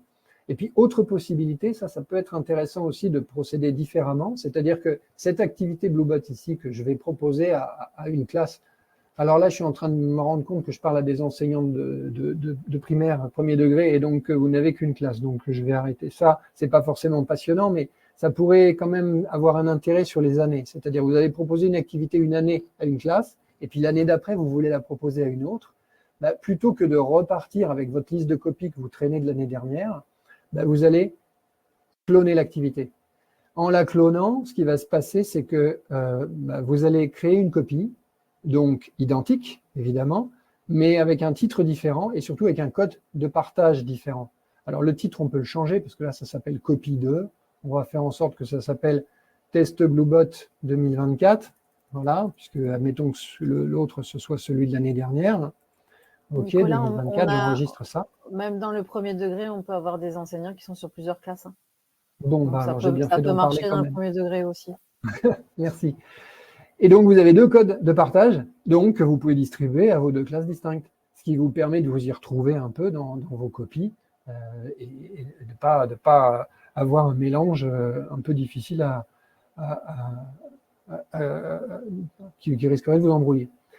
Un point très important dans Capital, c'est que vous pouvez créer autant d'activités que vous voulez, mais en fait, vous partez toujours de zéro si vous cliquez sur l'interface que je vous ai montrée ici. Vous avez quand même un outil intéressant, c'est la bibliothèque. Parce que dans cette bibliothèque, vous allez trouver des activités qui ont été créées par des enseignants, comme je viens de le faire à l'instant devant vous, mais ces activités, elles ont été rodées, elles ont fonctionné avec des classes, et les enseignants qui les ont créées ont estimé qu'elles pouvaient avoir un intérêt pour les autres, et donc par pure bonté, eh bien, ils les ont partagées dans la bibliothèque. Cette bibliothèque, elle est là. Elle contient un grand nombre d'activités. Alors, elle vous intéresse probablement pas toutes, puisqu'il y en a pas mal qui sont destinées à des enseignants de NSI. Les activités en général notebook, comme vous voyez ici, sont plutôt créées par des enseignants de NSI, mais vous pouvez filtrer par type. Et donc ici, pour le moment, il n'y en a pas encore parce que le kit de robot premier degré vient d'arriver, mais dans pas bien longtemps, vous aurez des activités. Ah bah tiens, il y en a déjà une activité Lego là. On va aller voir. Non, il n'y en a pas en fait. Il n'y en a pas. Mais bientôt, il y en aura. Mais si je prends Arduino, par exemple, dont vous avez sans doute entendu parler, c'est une carte assez connue, vous voyez qu'il y a une 50aine d'activités Arduino. On peut les consulter. Je clique ici sur Consulter. Elle s'ouvre. Voilà, donc je regarde un peu ce que fait cette activité. Je peux la passer en plein écran pour voir mieux. OK. Il y a sans doute une consigne. Voilà. Consigne assez riche, avec pas mal de choses à faire. OK. Si cette activité, elle vous intéresse, vous pouvez la cloner. Cloner, ça veut dire quoi? Ça veut dire que vous vous l'appropriez. En vous l'appropriant, elle devient votre activité. Vous pouvez donc la modifier. Le clonage ici est réussi, donc je vais pouvoir ouvrir l'activité, la mienne cette fois. Puisque c'est la mienne, je vais pouvoir changer 2-3 choses dans la consigne. Je vais pouvoir ajouter, enlever un bloc ou deux, parce que voilà, c'est mon choix. Et à partir de là, partager cette activité avec le nouveau code qui s'affiche ici, que je vais pouvoir distribuer à mes classes. OK? Donc ça, c'est le principe de cette bibliothèque de partage commun, de ressources libres, libres de droit, que donc vous pouvez utiliser comme vous le voulez avec vos classes, si elles vous paraissent intéressantes. Dernière chose sur la bibliothèque, parce que c'est un point important, cette bibliothèque, elle partage beaucoup d'activités, comme je vous l'ai dit, 5000. On a quand même un moyen de les distinguer en termes de, si ce n'est de qualité, au moins de popularité, parce que le nombre de clones ici correspond au nombre de fois où quelqu'un a fait ce que je viens de faire devant vous, c'est-à-dire cloner l'activité. Donc ici, vous voyez cette activité Python, faite probablement pour des profs de SNT ou de NSI en lycée, clonée 1300 fois. Si on prend une activité, tiens, je vais prendre Microbit, qui est aussi une carte assez populaire. Vous voyez, il y a une centaine d'activités. Celle-ci a déjà été clonée 45 fois.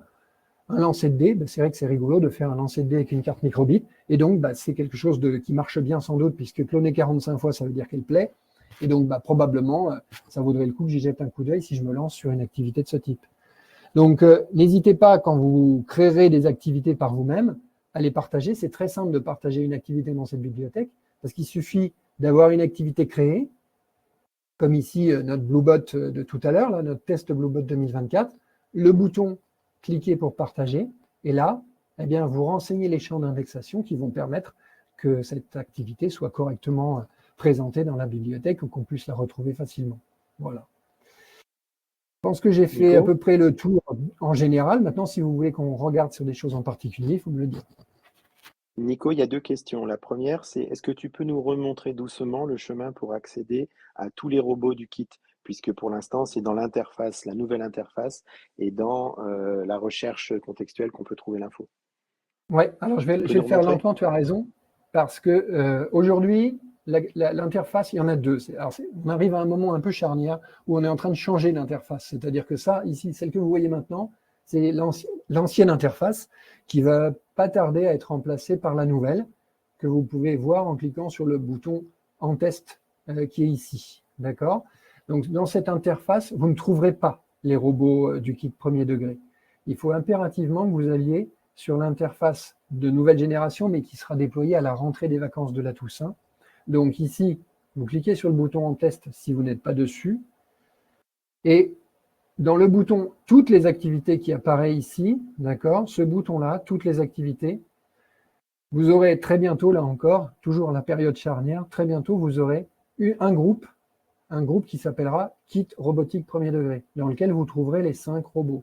Mais pour le moment, je suis désolé de cette petite difficulté temporaire qui est liée vraiment à une période particulière, il suffit que vous tapiez le mot « robot », d'accord, dans le champ de recherche. Et là, vous avez Bluebot, Sphero, Lego Spike Photon et Lotibot qui apparaissent. OK? À partir de là, merci, vous pouvez créer vos activités. Pardon, je termine juste ça. Si vous voulez éviter d'avoir à faire ce travail à chaque fois, cliquez sur le bouton « Favoris » pour l'ajouter à vos favoris.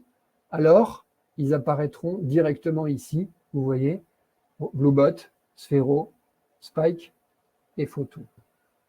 OK? Merci Nicolas. Il y a plusieurs questions concernant l'accès à Capital, puisque certains ont l'ENT One Edifice, d'autres ont l'ENT Benelux. Comment faire pour que ça apparaisse dans son ENT? Alors Benelux, on est en train. Benelux à quel endroit? Benelux sur Créteil? Alors je ne sais plus qui a posé la question. Bah, sur Montpellier aussi, je veux bien savoir moi aussi. Ah oui, toute la France. Alors, là. Alors, comment faire surtout- pour avoir accès à Capital dans les ENT en fait? Ouais, alors comment faire pour avoir accès à Capital dans les ENT? C'est une question qui n'est pas simple. Le truc, c'est que ça se passe au niveau d'un contrat, d'une convention qui est signée entre les académies, donc ça passe par les DAN. C'est-à-dire que si Capital n'apparaît pas dans votre ENT premier degré, eh bien, il faut que vous remontiez auprès de votre DAN pour qu'il prenne contact avec le DAN de Paris et qu'on vérifie que tout est bien en règle en termes de convention. Et une fois que c'est fait, ça, c'est pas compliqué. Une fois que c'est fait, on va créer un connecteur pour votre ENT. Là non plus, c'est pas très compliqué. C'est une opération qui va se passer entre l'Académie de Paris et votre prestataire d'ENT, et éventuellement la DAN aussi sur votre académie. Et là, on va faire le branchement pour que Capital apparaisse dans votre ENT. Techniquement, c'est toujours possible. En tout cas, on n'a jamais eu d'impossibilité à le faire. Ça, c'est la procédure qui est effectivement un peu compliquée, qui risque de prendre un petit peu de temps. Si on se met en ordre de marche, c'est une quinzaine de jours. Après, il y a souvent il peut y avoir des petites lenteurs en termes administratifs pour que les DAN se contactent entre elles. Mais normalement, les choses peuvent aller vite si tout le monde a envie que ça se fasse. Voilà. On est en train de travailler sur la question de la connexion par le GAR. Pour le moment, on ne l'a pas. Voilà. Okay. Et il y a encore une question pour des gens qui disent quand on n'a pas d'ENT, est-ce qu'on peut y accéder hors ENT? Alors, je vais vous montrer ça. Effectivement, on peut accéder hors ENT. La technique est la suivante. Alors, il va falloir que vous suiviez parce que forcément, c'est un petit peu plus compliqué que simplement entrer dans l'ENT et cliquer sur Capital. Ce que je vais faire, c'est que je vais ouvrir un onglet de navigation privée. Pardon, je me suis trompé. Je vais ouvrir un onglet de navigation privée. Ce n'est pas ça non plus. Je ne sais plus comment on fait pour faire ça. Ça veut dire que si on passe sans ENT, il faut qu'on crée les profils élèves. Bien sûr. C'est nécessairement comme ça que ça va se passer. Je vais vous montrer quand même. On a essayé de simplifier au maximum les choses. Maintenant, ça reste plus compliqué, évidemment, que de passer par un ENT où tout le monde est déjà là. Alors, comment on fait? Donc ici, première étape, vous allez sur capital.fr. Une fois sur capital.fr, vous cliquez sur le bouton connexion et vous avez la liste des ENT. Bon, puisque vous n'en avez pas, on va descendre tout en bas et vous avez ici connexion sans ENT. D'accord? Le bouton connexion sans ENT, il vous montre 3 onglets. Soit se connecter si vous avez un compte, soit enseignant, créer un compte. Et c'est comme ça qu'on va commencer. Donc ici, enseignant, créer un compte, vous allez saisir les informations qui vous permettent de créer un compte, c'est-à-dire un nom, un prénom, un établissement, mais ça, c'est fondamental, une adresse électronique professionnelle, c'est-à-dire en AC-quelque chose. Sinon, ça ne marchera pas. On oblige l'adresse professionnelle parce qu'on ne veut pas ouvrir à tout le monde, on veut que ça reste dans le cadre de l'éducation nationale. Donc, votre adresse professionnelle en AC quelque chose, vous saisissez un mot de passe, celui que vous voulez pour Capital, et en cliquant sur le bouton s'inscrire, vous recevrez un email qui vous permettra de créer votre compte. Ça, c'est pour la partie connexion en tant qu'enseignant. Maintenant, une fois que vous avez créé votre compte, vous allez l'utiliser, ce compte, pour vous connecter. Je vais faire ici une démo où je me connecte avec un compte que j'ai. Voilà, je suis connecté. Alors, vous allez vouloir créer des comptes pour vos élèves ou permettre à vos élèves de créer des comptes. OK? C'est là que ça se passe. Compte élève Sésame. Je clique sur le bouton. Vous allez créer un code qui va permettre à vos élèves d'entrer dans Capital. D'accord? On autorise les élèves à rentrer dans Capital à condition qu'ils soient parrainés par un enseignant qui a lui-même créé un compte. Vous voyez le principe. Pour faire ça, vous allez créer un code Sésame, donc valable ici 2 heures par exemple, ou 2 jours. Okay, et vous allez indiquer le nom de la classe pour laquelle vous souhaitez que les élèves puissent créer. Donc, je ne sais pas moi, CM1, CM1A. OK. Et vous créez le code. Alors, probablement, les élèves n'ont pas d'adresse électronique, donc on oublie. Vous créez le code Sésame. Et là, ici, le code Sésame qui a été créé pour les CM1A, eh bien, il est là. Z, W, etc. Je le distribue à mes élèves. OK. Et oui, c'est forcément plus compliqué. Une fois que c'est distribué à mes élèves, qu'est-ce que vont faire les élèves? Ils vont à leur tour aller sur capital.fr. Je vais le faire avec vous. Hop. Capital.fr. On va se déconnecter, pardon. Voilà. Et donc, sur capital.fr, connexion sans ENT. Et là, élève, créer son compte. Le code Sésame qui permet de rentrer, on le rentre. Bouton suivant. Et là, l'élève va pouvoir créer son compte. Prénom, nom, mot de passe. À partir de là, il aura un compte qu'il pourra utiliser avec vous dans Capital et vous pourrez faire ce qu'on a fait tout à l'heure, c'est-à-dire partager des activités avec un code. Les élèves saisissent le code, entrent dans l'activité, réalisent le travail et vous corrigez les copies. Est-ce qu'il y a moyen que l'enseignant importe un CSV et crée les comptes de tous ses élèves? Non. Et je vais vous dire pourquoi. Ce n'est pas un problème technique, c'est que le ministère nous refuse cette facilité parce qu'ils estiment que c'est un frein à développement des ENT. Voilà. Donc non, il n'y aura pas.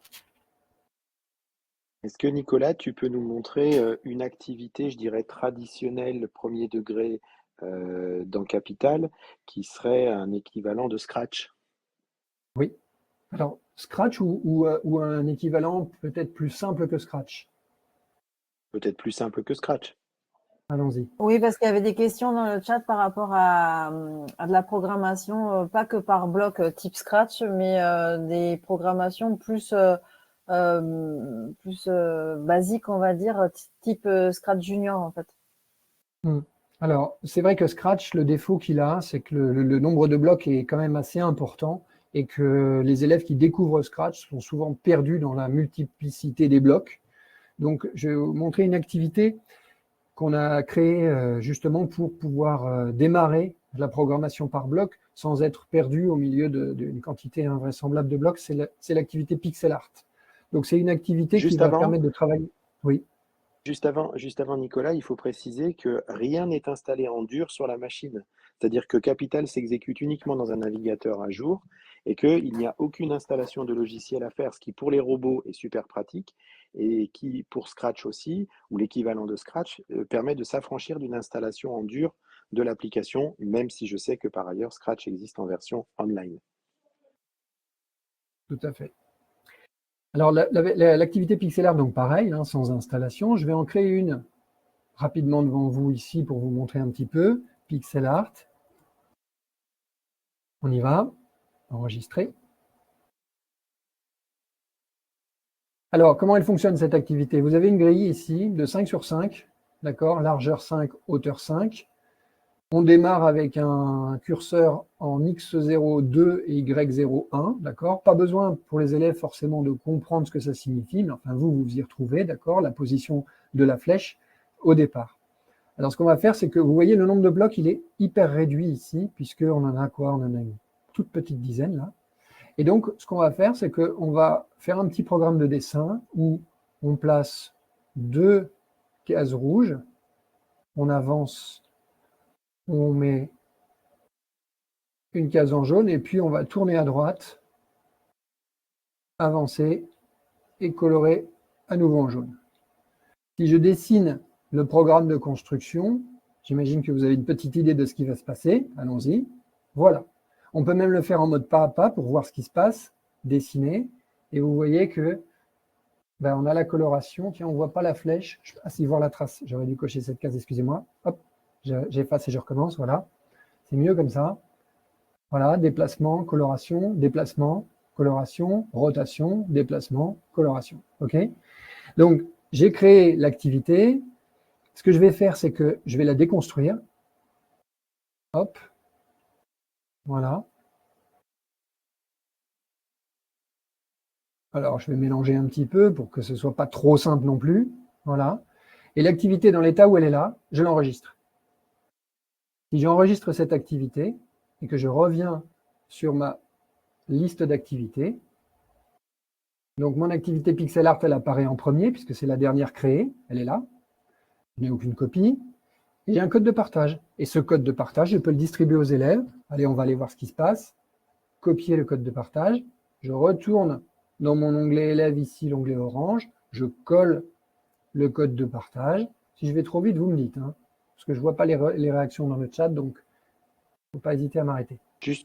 Juste préciser que ce partage peut se faire aussi par un QR code directement dans Capital. Vous avez soit le QR code qui permet aux élèves de prendre une tablette et flasher ce QR code pour partager l'activité. Donc le programme à réaliser, ben, j'y vais, je vais essayer de le faire. Je vais faire un peu n'importe quoi pour qu'on voit ce que ça donne. Si je dessine, hop, je vois que ce n'est pas vraiment réussi. Donc il faudrait que je réussisse le programme. On va essayer de le faire rapidement. Parce que si je réussis le programme, ben, je vais avoir une félicitation par la correction automatique. Ça, c'est intéressant. Ça permet... oui, on va essayer de ne pas se tromper quand même. Hop. C'était pas ça, c'était pas ça. C'était plutôt comme ça. Hop. Ça doit revenir au même. Je ne sais plus. On va voir. Dessiner. Raté. OK. Hop, comme ça doit marcher. Allons-y, dessiner. Et bravo, le dessin est correct. Donc je peux enregistrer, j'ai validé mon travail et je retourne en arrière. Et vous allez voir que dans la correction automatique que j'obtiens, j'ai un petit check ici qui dit que c'est réussi. Je n'ai pas encore d'appréciation, parce que l'appréciation, c'est l'enseignant qui va pouvoir la saisir, mais j'ai déjà l'évaluation qui me dit que j'ai réussi mon travail. Et même chose côté enseignant, c'est-à-dire que là, dans la liste des copies, je recharge ma page ici. Je suis côté prof, je recharge ma page. La liste des copies apparaît ici, j'en ai une, OK. Et je vois tout de suite que l'élève a réussi. Et donc, je peux lui mettre bravo, sans même aller vérifier, puisque je sais que de toute façon, c'est correct. Et j'enregistre. Voilà. Donc ça, c'est une bonne activité introductive avant d'attaquer Scratch pour découvrir ce que sont les blocs, pour comprendre un peu comment fonctionne un programme pour des élèves qui n'en ont jamais vu. C'est vraiment un outil qui permet d'entrer dans ce nouveau monde de la programmation pour des élèves en bas âge. Je ne me rends pas bien compte par rapport à Scratch Junior.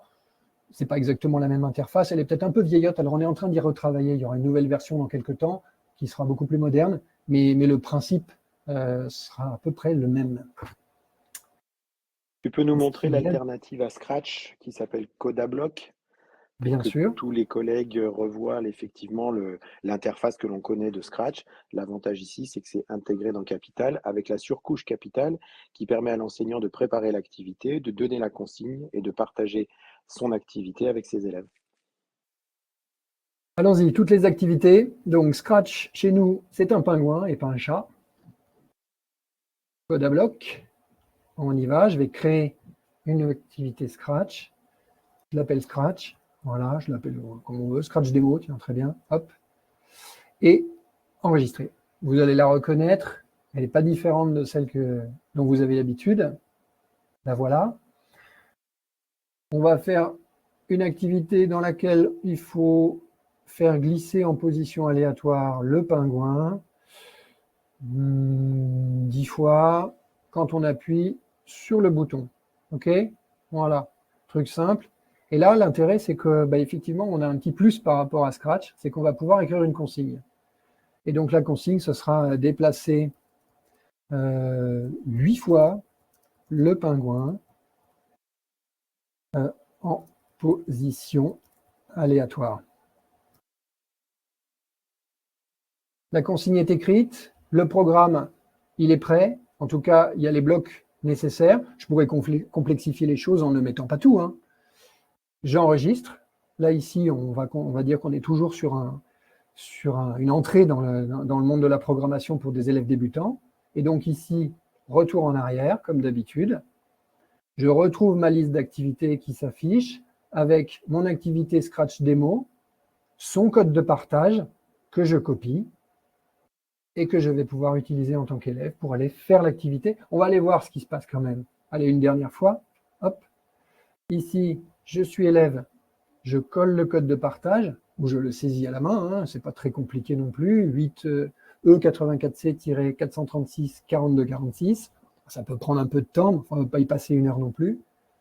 Bouton Go. Et là, l'activité va s'ouvrir sur la consigne. Ça nous paraissait important que la consigne soit forcément lue, en tout cas vue, par les élèves. Déplacer 8 fois le pingouin en position aléatoire. Ok, c'est parti. Répéter, glisser, 8 fois, et j'enregistre. Je teste quand même. Hop. Voilà, tout va bien. Voilà, je pense que je vous ai montré des choses qui sont en lien avec ce que vous pouvez faire. En tout cas, j'espère. On développe régulièrement de nouvelles activités. On peut faire de la géométrie dynamique. On peut dessiner, construire des figures dans le plan, des cercles, des carrés, des rectangles avec GeoGebra, etc. On peut faire, avec Matalea, ça c'est intéressant aussi, on a un exerciceur mathématique qui propose des activités pour le collège, mais je crois qu'il y a aussi des choses pour l'école. On va aller voir ça tout de suite. Je confirme, cycle 3. Merci, allons voir ça. Matalea, outil intéressant, puisque là encore, un outil qui va être autocorrigé. Ça veut dire que les activités que vous allez construire ici, j'ai un petit problème de réseau, non c'est bon. Les activités que vous allez construire ici, vous voyez, vous avez des exercices prêts à l'emploi. Donc, je ne sais pas ce que je fais là, hein, je prends n'importe quoi, table de multiplication, je clique, l'exercice s'ajoute. Vous voyez ici, vous avez 10 questions avec des tables de multiplication. Oui, mais moi j'en veux seulement 5, donc je réduis, et je veux seulement les tables de 2, 3, 4. Donc, j'élimine.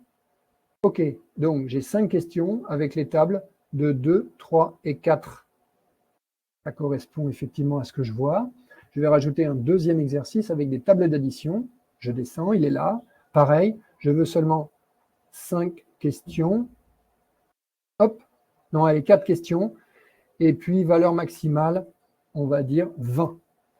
Donc, à chaque fois, tout est recalculé. Donc, j'ai créé mes 2 exercices. OK. Mes 2 exercices sont créés, donc je vais faire bouton enregistrer. Et j'ai un code de partage. Zut, je me suis trompé, je l'ai créé en tant qu'élève, c'est pas grave. Je devrais avoir un code de partage que je vais pouvoir donner à mes élèves pour qu'ils puissent aller faire le travail. Là, ici, ce que j'ai fait, c'est que j'ai créé une activité en tant qu'élève, parce que oui, on n'interdit pas aux élèves de créer des activités, c'est-à-dire de s'exercer tout seuls s'ils en ont envie. Évidemment, ils ne pourront pas partager avec d'autres camarades, puisqu'ils n'ont pas de code d'activité. OK ? Mais vous, en faisant exactement la même chose que ce que je viens de faire, vous allez avoir un code partagé. Et non seulement les élèves vont travailler sur les exercices tels que vous les avez conçus, mais en plus, ils seront automatiquement corrigés. Est-ce que j'ai une démo de ça pour vous montrer un peu ce que ça donne ? Une activité Matalea, je voudrais vous montrer le résultat. J'ai pas grand-chose. Je n'ai pas grand-chose. Qui suis-je ? Bon, je vais quand même prendre celle-ci. Ouais. Vous avez les détails qui s'affichent. Alors là, vous voyez, j'ai un élève qui a tout raté. Pas le meilleur exemple. Mais le résultat détaillé que vous pouvez voir ici, ça va être une liste avec tous les exercices que vous avez mis, c'est-à-dire ici une liste de quand même 30 exercices. Et les lignes vont correspondre à chacun de vos élèves. Donc, vous allez vous retrouver avec une interface dans laquelle vous allez avoir les résultats avec des couleurs. Plus c'est rouge, moins c'est réussi, plus c'est vert, plus c'est réussi. Et vous allez avoir donc comme ça un tableau avec des pastilles de couleurs qui vont vous permettre d'identifier immédiatement quels sont les élèves en difficulté lorsque la ligne est plutôt rouge, ou au contraire, évidemment, quand ça va mieux, quand c'est tout vert. Donc voilà, ça, là, mauvais exemple ici, mais vous imaginez bien ce que ça peut donner avec une vraie classe. Je vais essayer un autre quand même, au cas où on aurait un meilleur résultat. Hop. Ouais, c'est un peu mieux ici. Voilà. OK, donc j'ai ma première élève qui a raté les 2 questions et le second qui en a réussi 1 sur 2. Et donc ça, c'est automatiquement corrigé. C'est quand même un peu l'intérêt parce que corriger ce genre d'exercice, pas palpitant, mais par contre, c'est très, très utile, évidemment, de faire travailler les automatismes. Les profs de collège, depuis qu'on a mis ça, ils en raffolent. Il y a plusieurs questions, Nico, qui sont posées. La première, il y avait une question sur le connecteur SSO.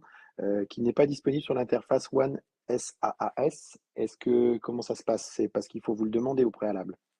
C'est ça, il faut que vous mettiez, faut que vous demandiez à ce que les DAN se mettent en relation pour qu'on fasse le travail. OK. Deuxième question, lorsque l'on veut envoyer le programme sur un robot, quel qu'il soit, comment ça se passe? Oui, je ne l'ai Quand on pas veut montré l'envoyer ça, sur un effectivement. robot physique, je dirais, hein, pas le Bien sûr, simulateur. j'ai compris, ouais. J'ai bien compris. Effectivement, je vais vous le montrer rapidement. C'est très simple. Alors, je vous remontre l'activité. Non, je vais vous montrer une activité que j'ai. Je ne sais pas, moi, avec une microbit, je vais en avoir une construite là. Oui, allez, je prends la première qui vient. Je ne sais pas ce qu'il y a dedans, c'est pas grave. Voilà. Donc, elle s'ouvre. J'ai une consigne qui n'est pas très intéressante, c'est pas bien grave. J'ai une activité qui, vous voyez, quand le bouton A, on va enlever le code. On va juste, non, pardon, on va mettre juste les blocs. Quand le bouton a été appuyé, ça affiche un cœur. Ouais, ça marche. Bien. Si je veux que cette activité, le code fonctionne sur la vraie carte, ce que je vais faire, c'est que je vais brancher cette carte Arduino avec son câble USB sur mon ordinateur. Et là, bouton téléversé, j'envoie le programme dans la carte et je peux appuyer sur le bouton A de la carte physique qui est entre mes mains et le cœur s'affiche. Petite question annexe, si on veut faire le lien avec le robot Photon, tu me confirmes que le dongle USB est nécessaire, hein? Oui, je crois que pour le moment, il n'y a pas d'autre moyen. Le dongle, il est pas je crois qu'il n'est pas compris dans le kit, si j'ai bien compris. Oui, c'est vrai, Effectivement. c'est vrai. Voilà. Donc effectivement, pour ce robot, il y a la nécessité pour communiquer d'avoir ce fameux dongle. Je crois qu'il y a des travaux en cours, mais pour le moment, c'est le seul moyen. Par contre, pour les autres robots, il y a un branchement par câble USB ou en Bluetooth. Les deux permettent de faire l'envoi. Alors, ça dépend. Certains robots, on leur envoie le programme et ensuite ils sont autonomes. D'autres sont pilotés par l'ordinateur en gardant le contact. Ça dépend des robots. Une autre question, le fonctionnement sur tablette de Capital? Il est prouvé. Alors après, pour les robots, à vérifier, moi j'ai pas testé personnellement la connexion au robot si vous voulez effectivement passer dans le monde réel après avoir programmé, mais les interfaces de programmation, celles que vous avez là sous les yeux dans mon partage d'écran, elles fonctionnent sur tablette. Ça a été testé à de nombreuses reprises.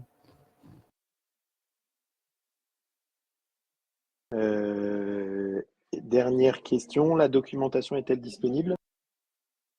Alors, vous avez un bouton qui n'est pas encore disponible là encore, toujours cette phase de transition. L'interface que vous voyez, dont la barre est bleue en haut, elle va devenir noire à la rentrée.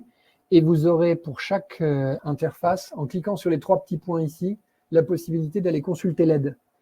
Mais vous avez une aide en dehors de cet endroit-là, lorsque vous êtes en train de choisir une activité. Donc, toutes les activités, si vous cliquez ici et que vous regardez les robots, vous avez ici le bouton d'aide.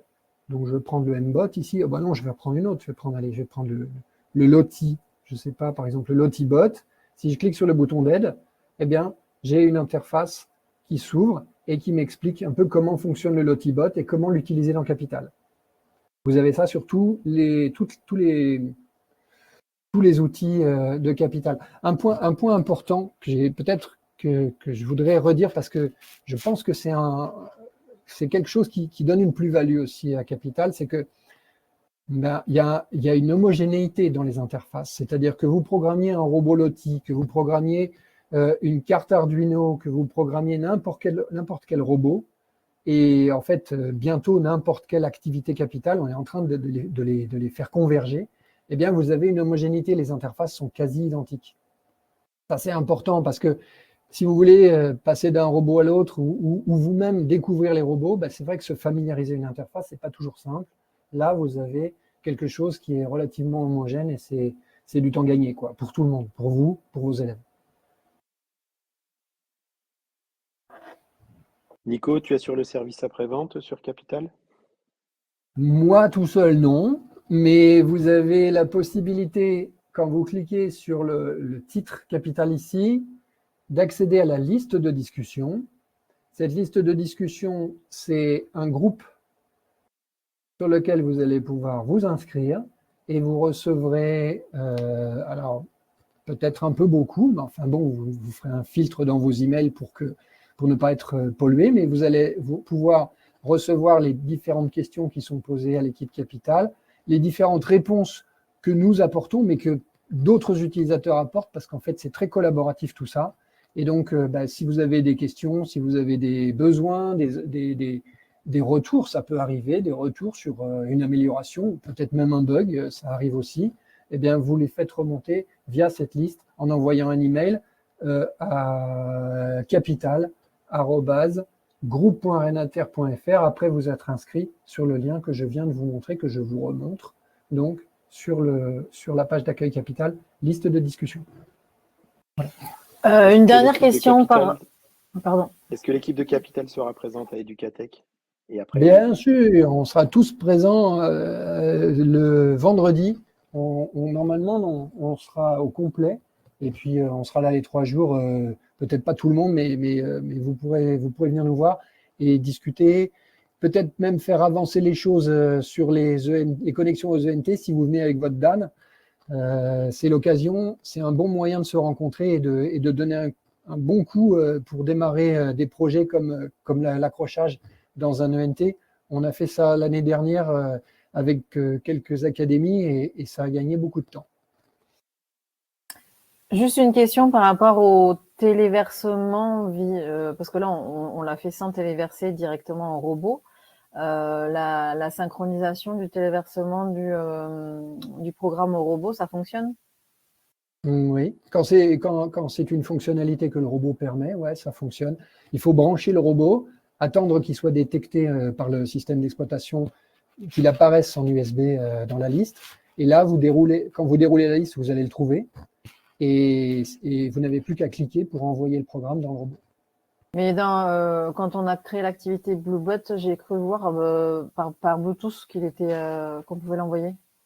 Alors, dans le Bluebot, on n'envoie pas le programme dans le robot, on pilote le robot. C'est pas tout à fait pareil, je ne sais pas si vous voyez la différence. C'est-à-dire que le robot va effectuer les mouvements en direct tant qu'il y a une connexion Bluetooth avec l'ordinateur. Oui, tout à fait. Il ne pourra pas continuer à faire ses mouvements une fois l'ordinateur éteint. Oui, ça j'ai bien compris, mais donc ça c'est possible pour tous les robots qui ont du Bluetooth, ça c'est possible. C'est ça. Ok.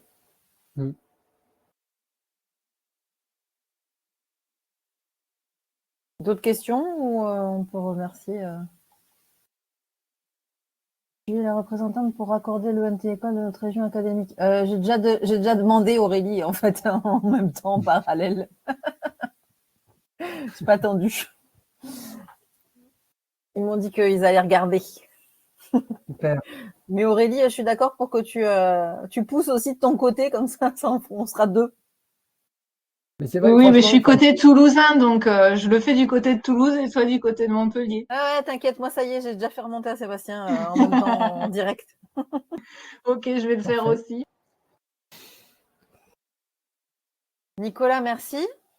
Je vous en prie.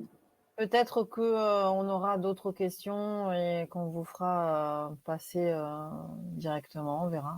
On verra s'il y a d'autres questions qui interviennent dans notre groupe Resana, on va dire. Et à ce moment-là, on vous fera passer les questions. Ouais, de toute façon, la je suis en contact nouvelle version. Avec ouais, la nouvelle version, vous avez dit après les vacances, hein, c'est ça? Oui, c'est ça. Là, on est en train de peaufiner les derniers réglages et après les vacances, ce sera la version par défaut quand vous entrerez dans Capital.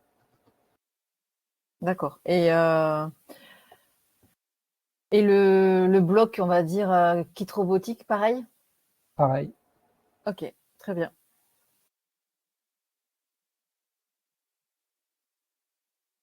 Un grand merci Nico. Présentation. Si jamais vous avez des questions, l'avantage c'est que Nicolas travaille 2 étages en dessous de moi au niveau du rectorat. Donc je peux me permettre de descendre le voir je descends le voir assez régulièrement, l'embêter. Je lui ai prêté un kit robotique justement pour qu'il puisse tester tout ceci et normalement tout est mature, tout fonctionne à peu près. Si jamais vous avez des bugs, il est à l'écoute et toute l'équipe de Capital, les 3 personnes qui travaillent sur Capital seront à l'écoute. Très bien. Bon, il restait des Tout à points fait. à l'ordre du jour, mais vu l'heure, je pense qu'on va peut-être arrêter là, parce que ça fait déjà 2 heures qu'on est en train de travailler tous ensemble, même si c'est super chouette. On garde le point suivant qui était sur les enquêtes pour la prochaine fois, et pour le vote électronique également, parce que le collègue qui devait intervenir a dû nous quitter. Donc on le garde avant. Et par contre, pour celui, je suis désolée, je sais toujours, je me souviens, j'ai encore reparti qui voulait travailler sur le vote électronique. Je vais te mettre en relation avec Xavier, ce sera pour avoir une réponse plus rapide en attendant la présentation de la prochaine fois, parce que nous on se revoit qu'en décembre, si je crois. Je crois bien.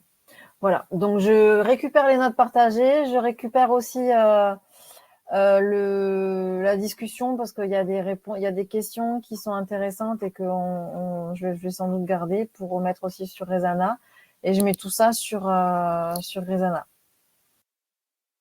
Pas d'urgence, ok, super. Ben, je vois avec Xavier ce qu'on peut faire, quoi. Très bien, je vous remercie à tous. Je vous souhaite une belle soirée, de belles vacances, et à ceux que l'on retrouvera à Educatech, bientôt sur Educatech. On mettra un petit message, et Lydie, ok. Du coup, pour le vote électronique, vous m'envoyez un petit mail, comme ça j'y pense et je vous mets en relation avec Xavier. Et donc, du coup, on essaye de se voir à Educatech pour ceux qui seront là. Je mettrai un petit message dans Rezana pour qu'on se trouve un moment pour se retrouver sur place. Et puis sinon, la prochaine réunion qui est au mois de décembre, je ne sais plus trop à quelle date, mais pareil, à peu près avant les vacances, je pense. Merci à vous, bonne soirée.